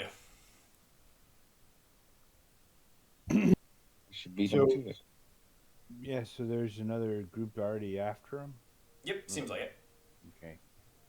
Yeah, let's go see if we can get the frog. Join in. All Oh, right. wait, I still don't have my shield. Okay, well, that's okay. Yeah, you just be without the shield currently. All right, so you guys gather up your wares and head north to find the edge of the forest. They told you northeast, so you kind of head off in that direction. So we'll go ahead and take you back to the home page here. The hirelings won't be coming with you. They'll be staying back with the cart and everything. So we'll go ahead and get rid of them. You don't have the cart with you currently, so we'll get rid of that. All right. So with that, you guys head up towards the edge of the forest. As you start getting into the edge of the forest, you guys go ahead and set you guys together here. However you want your marching order to be. You get towards the edge of the forest and off to probably just at the edge of your vision to the west. You do see about 3 other what look like mercenaries of some sort, kind of stalking their way, looking along into the trees to see if they can see anything. Go ahead and whoever wants to make me we'll go ahead and make just an intelligence check as you stare into the woods trying to catch any signs of these creatures.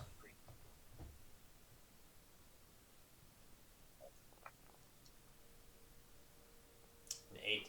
As you start to make your way at the edge of the woods, you guys don't see anything on the edge of the woods. Do you want to start pressing into the forest?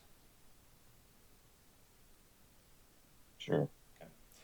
The forest itself, while being, unnaturally dense and thick. Outside of that, there isn't anything to really indicate, like, it doesn't look corrupt. It doesn't look, there's not like magical growing plants other than the fact that these trees grow very, very fast.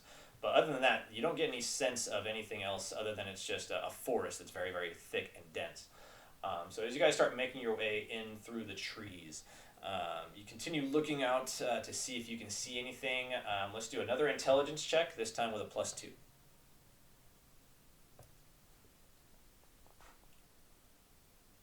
8. You guys push a bit deeper into the trees, and let's do one more. One more intelligence check. Yep. All right. Hundo, as he's looking around, he thinks he sees something, and then like kind of trips and stumbles and into what he thought he saw, and if it was a footprint, it was destroyed. And with that pin, though, you hear a crack sounds like a branch or something may have broken further up into the woods. You guess from the sound, it's roughly maybe 30, 40 yards more up to the north of you guys. Don't have any sight of what it is yet. So you guys push yourselves north a little bit further. All right, as you do, you see the barber start to slink a little bit, get himself kind of hidden. He's finding shadows that he can hide in and keep himself a little bit hidden. So when these creatures do make themselves known, he can try to get some advantage on them. And you guys continue moving north. So let's go ahead and another intelligence check from everybody. And that'll include the barber and Pete.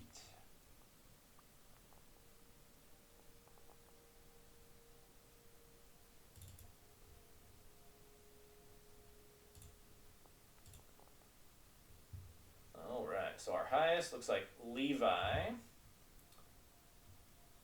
Oh, Hundo, is that like back-to-back natural ones? Yeah. That's right, you're getting them out of the way, right? All right, so with that, Levi, you're the only one.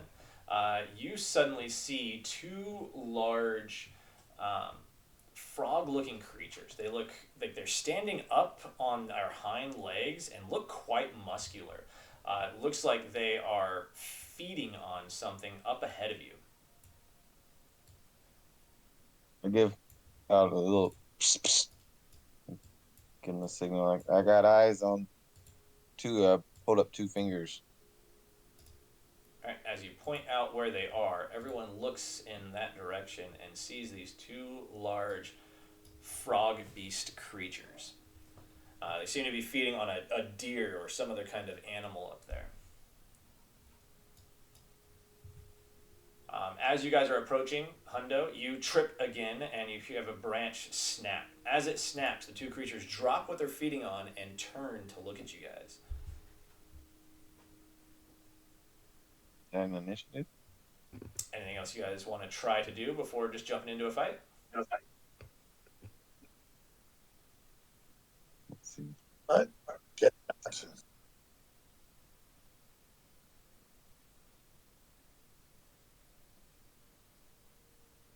Stand.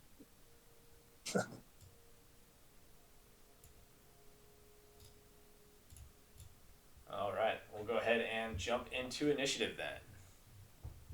So the initiative has been put up, so you can go to the combat tracker and roll your initiative. I'll roll for Pete. I'll roll for the barber.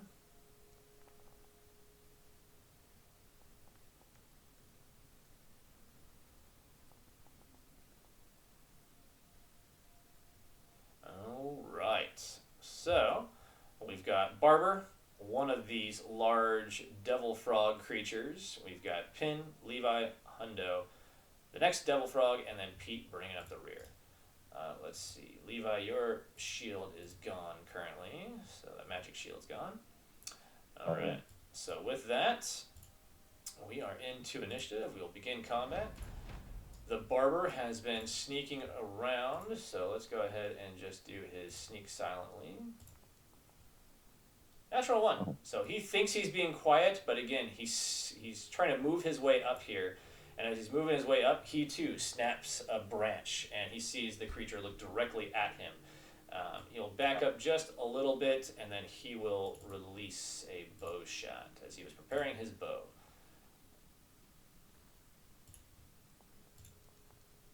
That will be... I need to open this guy up to pop out. There it is. All right. That is a 15, which will hit. So he releases his arrow. The arrow goes flying in, slicing across the creature's arm. And it does take 3 points of damage. I forgot to check what this guy's traits are. Demon traits.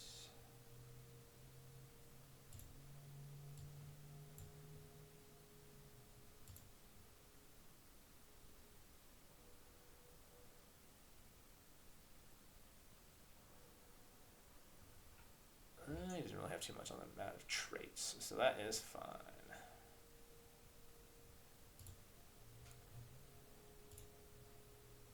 This is their trait.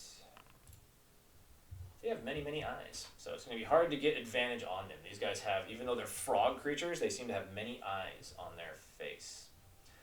Alright, then with that, the shot goes off. The creature takes his 3 points of damage as the arrow glances across his arm.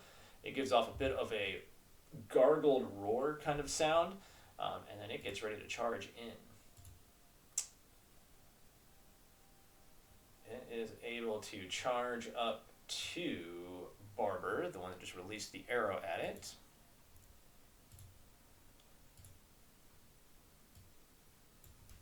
And it will attack with a bite.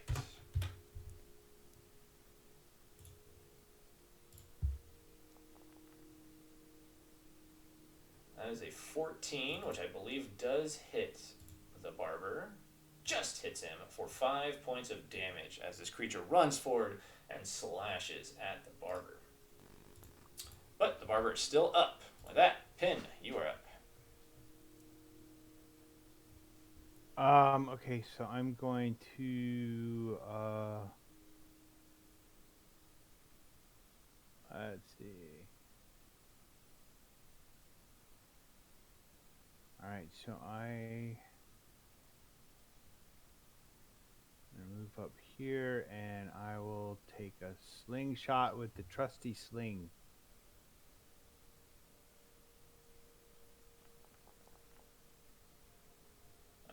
You're firing at the one to the north or the one to your side? Okay, Yeah, the one to the north? that No one. problem. Yeah. All right. With a 11, you get your sling together and you release it, but it seems to fly forward and the creature just bounces off his thick hide. Just missing. All right, Levi. Should have bought a bow. I'm going to shoot an arrow at the one that's attacking the Barber. All right, testing his new bow out. Levi lets loose.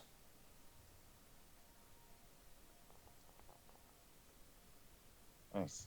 Ooh, 17. Definitely hits. Looks like the new bow works well.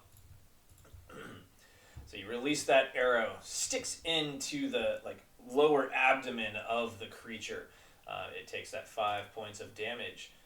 Again, lets out another gargled roar, but still seems to be coming.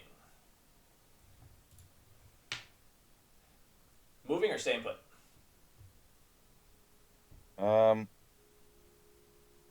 Let's see here. I'm going to move back just a little bit. Okay. Well, I want to move. Forgot Pete spent his time, so let's get him down to I don't. a 4. Somehow I'm stuck. It just wants to give me. Oh wait, I see why I can. Idiot. Yeah, I'm trying to remember the button. I think if you're using the measure distance, it's like spacebar, I think, moves you. Yeah, if you're doing measure distance, holding your distance and hit spacebar, it should move you. Okay. And I'll get rid of that little thing there. Perfect. All right. So you move back just a little bit. All right. With that, Hundo, you are up. You see the barber take a hit. You see Pin throw his stone, and then you see Levi release an arrow at the one to your right. Yeah, he's worried about his buddy the barber, so he's going to go run in with his longsword charge.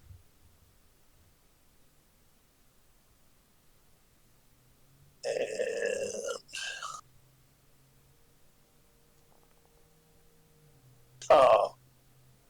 A 6. With a 6, you go to slash at it, but it seemed ready for you this time, and it parries away, just knocking your longsword to the side.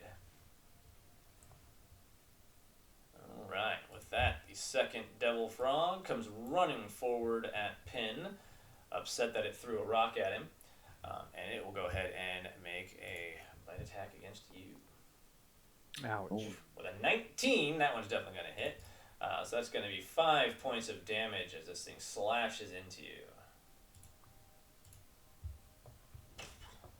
Bloodying up our dwarven ally here. Alright. Pete. Seems like I always get beat up. Pete's going to step forward, thinking about his spells and things that he has. Let me see. He is going to attempt to cast Holy Sanctuary.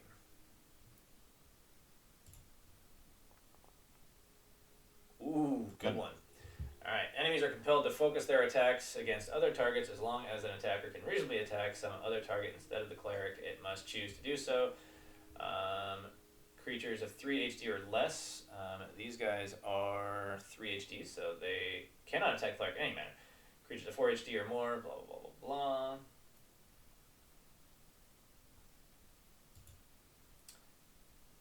So it looks like it is just himself.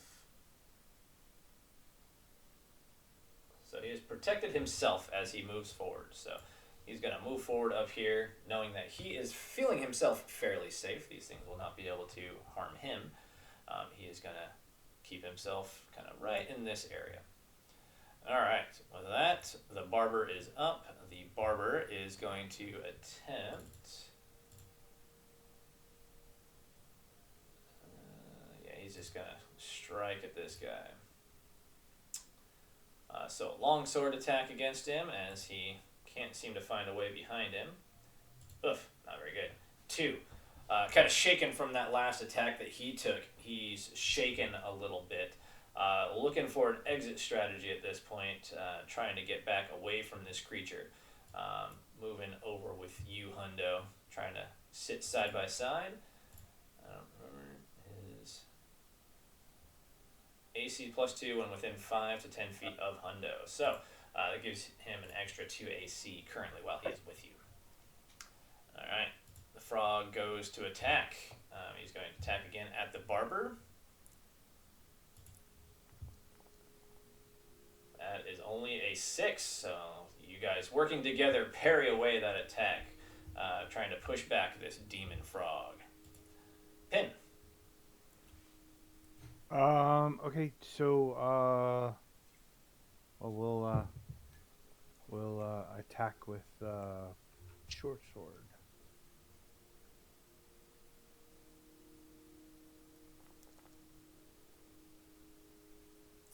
This demonic creature seems to have you on your heels as that slash came through. You pull out your short sword.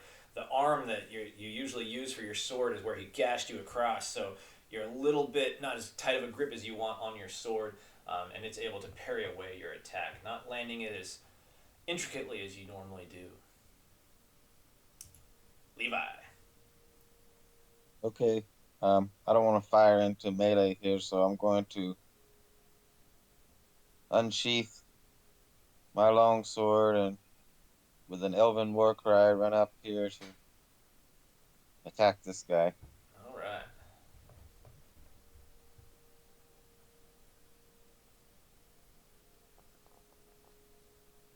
Oh. Swing and a miss. This time the creature just backs up away from your attack and again gives you one of those gargled roars. Hundo. all right, let's do another long sword swing and see if we can't take out this demon in front of us. Gosh. No. Oof. You guys have you on your heels. They just can't seem to land an attack right now. Again, swinging at this thing, it almost grabs your sword in midair as it's coming in. He grabs it and then pushes it away, unable to land that hit. The next frog will go ahead and make an attack against Pin again, since Pin was the first one to attack it. But that one's only a 3. This time you're able to block away its attack. Alright, Pete at this point, knowing that these creatures seem quite chaotic, is going to attempt Turn Unholy. Nice. Alright. Unfortunately, these creatures are 3 to 4 HD, so that will have no effect. Wow, you gotta roll really high on the Turn Undead to turn creatures. He's got to go all the way up to a 20 from a 17.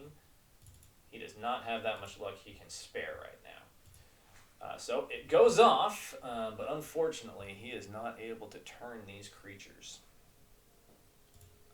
Alright, the Barber, feeling a bit more confidence now that he's standing next to Hundo, will go ahead and make another sword attack. This time for an 11. He hits the creature but can't get through its thick hide as the sword just kind of glances off. Demon Toad again going to attack. This time a 13 misses as the Barber ducks underneath its large claws it comes across. Pin. Let's go ahead and swing again with the short sword. Yes. Hey, there's a hit. I'm like, we're going to go 3 rounds of you guys just swinging at each other and missing both ways. With a 20, your sword digs into this creature's chest as it opened up to attack again. It opened itself up. You saw the opening, bringing your sword across, gashing it deep for 7 points of damage. All right. Levi. We're going to attack the same one. Okay.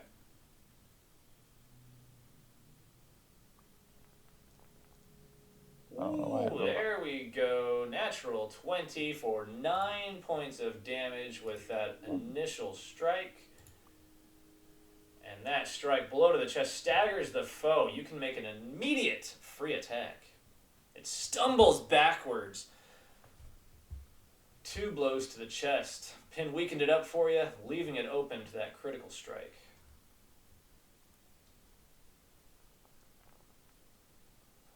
The second step, as it stumbles backwards from that blow, gets just out of reach as you go to bring your sword back around for a second attack. All right, Hundo.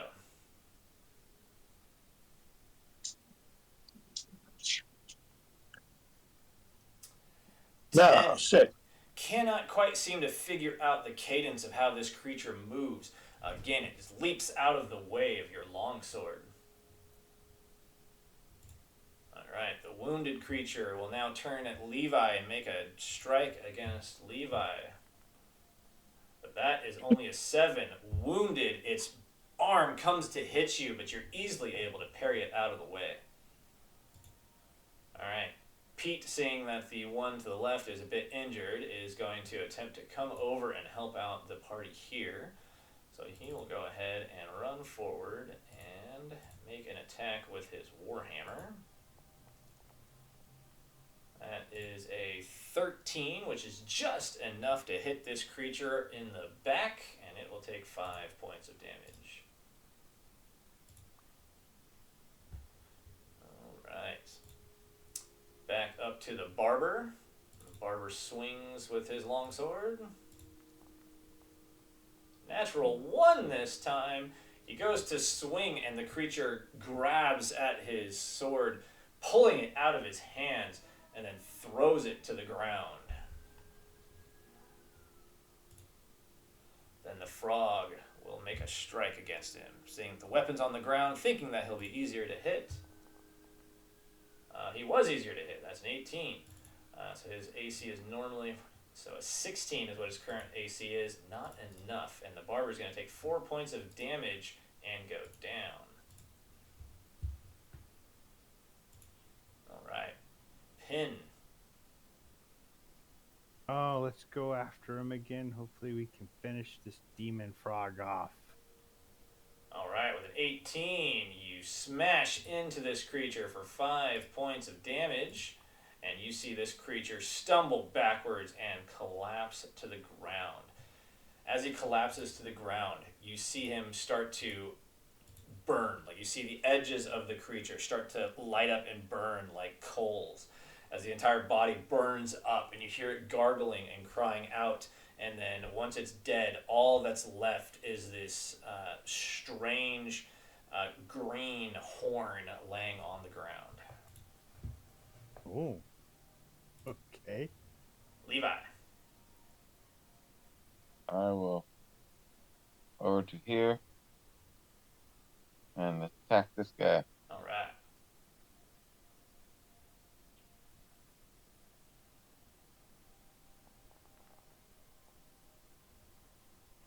11. You go to strike at him, but swing, and this creature, right as you go to swing, it reaches down and picks up the barber, looking like he's about to try to run away with him. Hundo.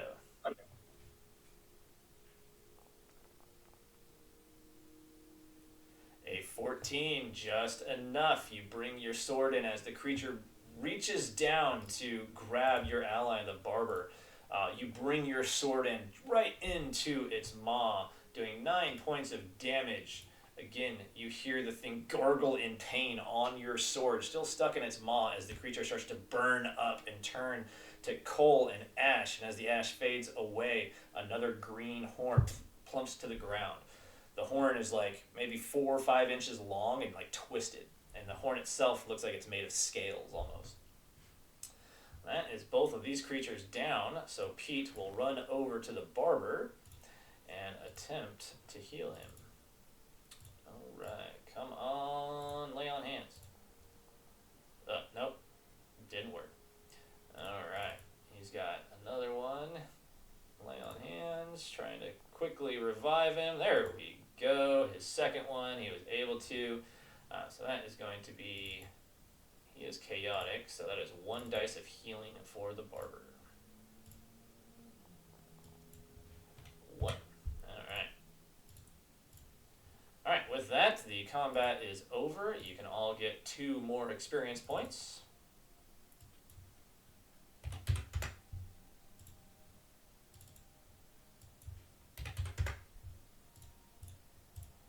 And you guys defeated those 2 creatures, seeing laying on the ground these 2 horns.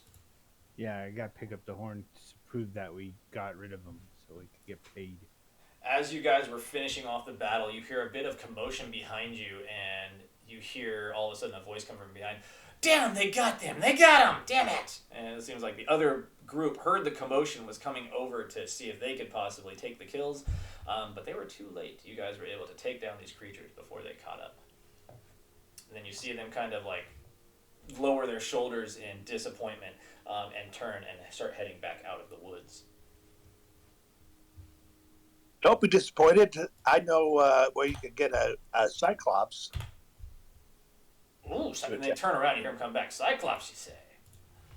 Yes, just 2 days to the south here. We fought a huge bandit group, and we took out most of the Cyclops' men. But he's still down there with a couple of guys and weakened. And boy, we could really use some stout men like you to help finish that Cyclops off. I'll give you 1 small correction. 2 days south is the helpful hand. The bandits are probably close to a 10-day south of here. Right. Yeah, they're about a week south of here. But so yeah, you tell them that. I said, weeks travel south to fight the Cyclops. Thinking the time it would take us to get down there, fight that, and get back. we'd be better off fighting the creatures that come out of the greenwood. We'd get 2-3 times the payoff. But thanks for the info. And they turn and start heading off. All right. So you guys have defeated the toad creatures that seem to be up here, and are able to head back to town. Good. All right. You guys head back to town. Bring you back over here. As you guys make your way back to town, you are heading in, realizing that you're like, where do we take this for payment? Anyways, where do you guys believe you should take the proof of defeat to? Well, we can always go to the head guy. If he can't do it, he can point us in the right direction, probably. All right, so you head back to the mayor's area. Yeah. All right. As you approach the gates, again, the guards that are currently there seem like they were different ones than the night prior. But you tell them why you're there. You hear it, you're welcomed in, and head into the mayor's place again. Heading over, you find the small boy sitting there again. And when he asks your business, you let them know, and he says, "Oh no, he doesn't handle the payments. And here, follow me." He walks you through the area, across the opposite direction. There is an area. You walk into this small room. This door opens up, and you see an area that's littered with boxes of all sorts of different hides, horns, antlers, all sorts of different things of that nature. Looks like most of them are being prepared to be shipped off somewhere else. Looks like, these horns themselves, you would assume, come from some kind of demonic creature, so maybe somebody would have some interest in it. It could be used for something. And it looks like a lot of these crates are full of similar kind of items. Behind a desk is a halfling man. He's wearing large glasses, and he's sitting next to like a pile of state paperwork, and he's like, as you walk in, he stamps something really quick and hands it to another halfling, who runs off and attaches it to the side of a crate that looks like it's been sealed and is ready for shipment. And he looks up at you guys through his glasses. His glasses, make his eyes look 4 times larger than they actually are. What have they brought us, son? What have they brought us? And he waves you guys over. You have these demon frog horns. Give me. And he takes them from you, and he looks at him, and he even brings over like another magnifying glass. So already his glasses are huge, and he brings his magnifying glass over, and he's looking at it. He's like, "Oh, very, very interesting. Very nice. I believe I've seen similar items come through, fetch a pretty good price. So for you guys, you have 2 of these. You took down 2 of these creatures. These will fetch a good price. Tell you what I'll give. I'll give you... how's 200 gold apiece sound?" Ooh. Heck yeah. All right, so 200 gold apiece. That's 400 that you guys can split between you. How do you want to split that up? So we just go evenly. What? Or... Is the cleric all back up in terms of god anger? His disapproval, I believe, is currently 5. Yeah, he's at 5. All right. Well, I'm going to give all of my portion to the cleric to help him get back up. Okay. What are the portions? Let's see. If you guys basically did, I think like 75 apiece, that would leave you some remnants there. So 75 times. Yeah, if you guys did 75 apiece, that would leave Pete maybe taking 100 gold pieces for some of his healing, and then each of you get 75.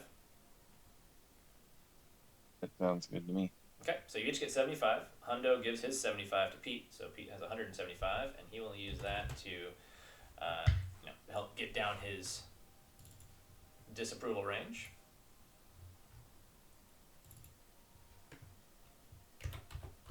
You guys gonna each adds 75 gold pieces, except for Hundo, who gave it to Pete.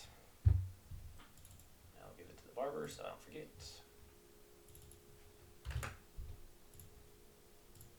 Yeah, so it seems like up in this town, it could be quite profitable. Depends on the creatures that you defeat and what you're given. Could end up, providing you with some good stuff. Cool. All right, so that takes about a little over half of your day then. You make it back to town, you get your payment. Barber's feeling a bit wary, but other than that, not too bad. And you guys can make your way back over to the tavern or go do something else if you would like. We might gonna let the barber rest up a little bit. All right, so you guys head back over to the tavern, the Hunting Maiden. Find yourselves another table. The mercenaries in there kind of give you a nod as you come in, like, well done, you beat us to it. They seem not even really all that upset and angry about it. More of a, it was a challenge and you beat us to this one, but what'll get you next time? Kind of attitude that they're giving you guys. So you guys, again, still feel quite safe in this town. You guys are able to chill and hang out for the rest of the evening. Again, the evening goes very much similar to the last one. Lots of people in and out, talking, all that kind of stuff, music. You see card games, dice games, all sorts of things going on in that nature. And you guys are able to get a decent meal. The meal for the night looks like it is some wild boar with some potatoes and some other kind of vegetables and a mead. If you guys want that, it is just 1 silver piece for that meal, if you would like. Oh, yes. Yes, All right. please. So everyone can reduce 1 silver piece. And you get that meal. We've earned a good meal.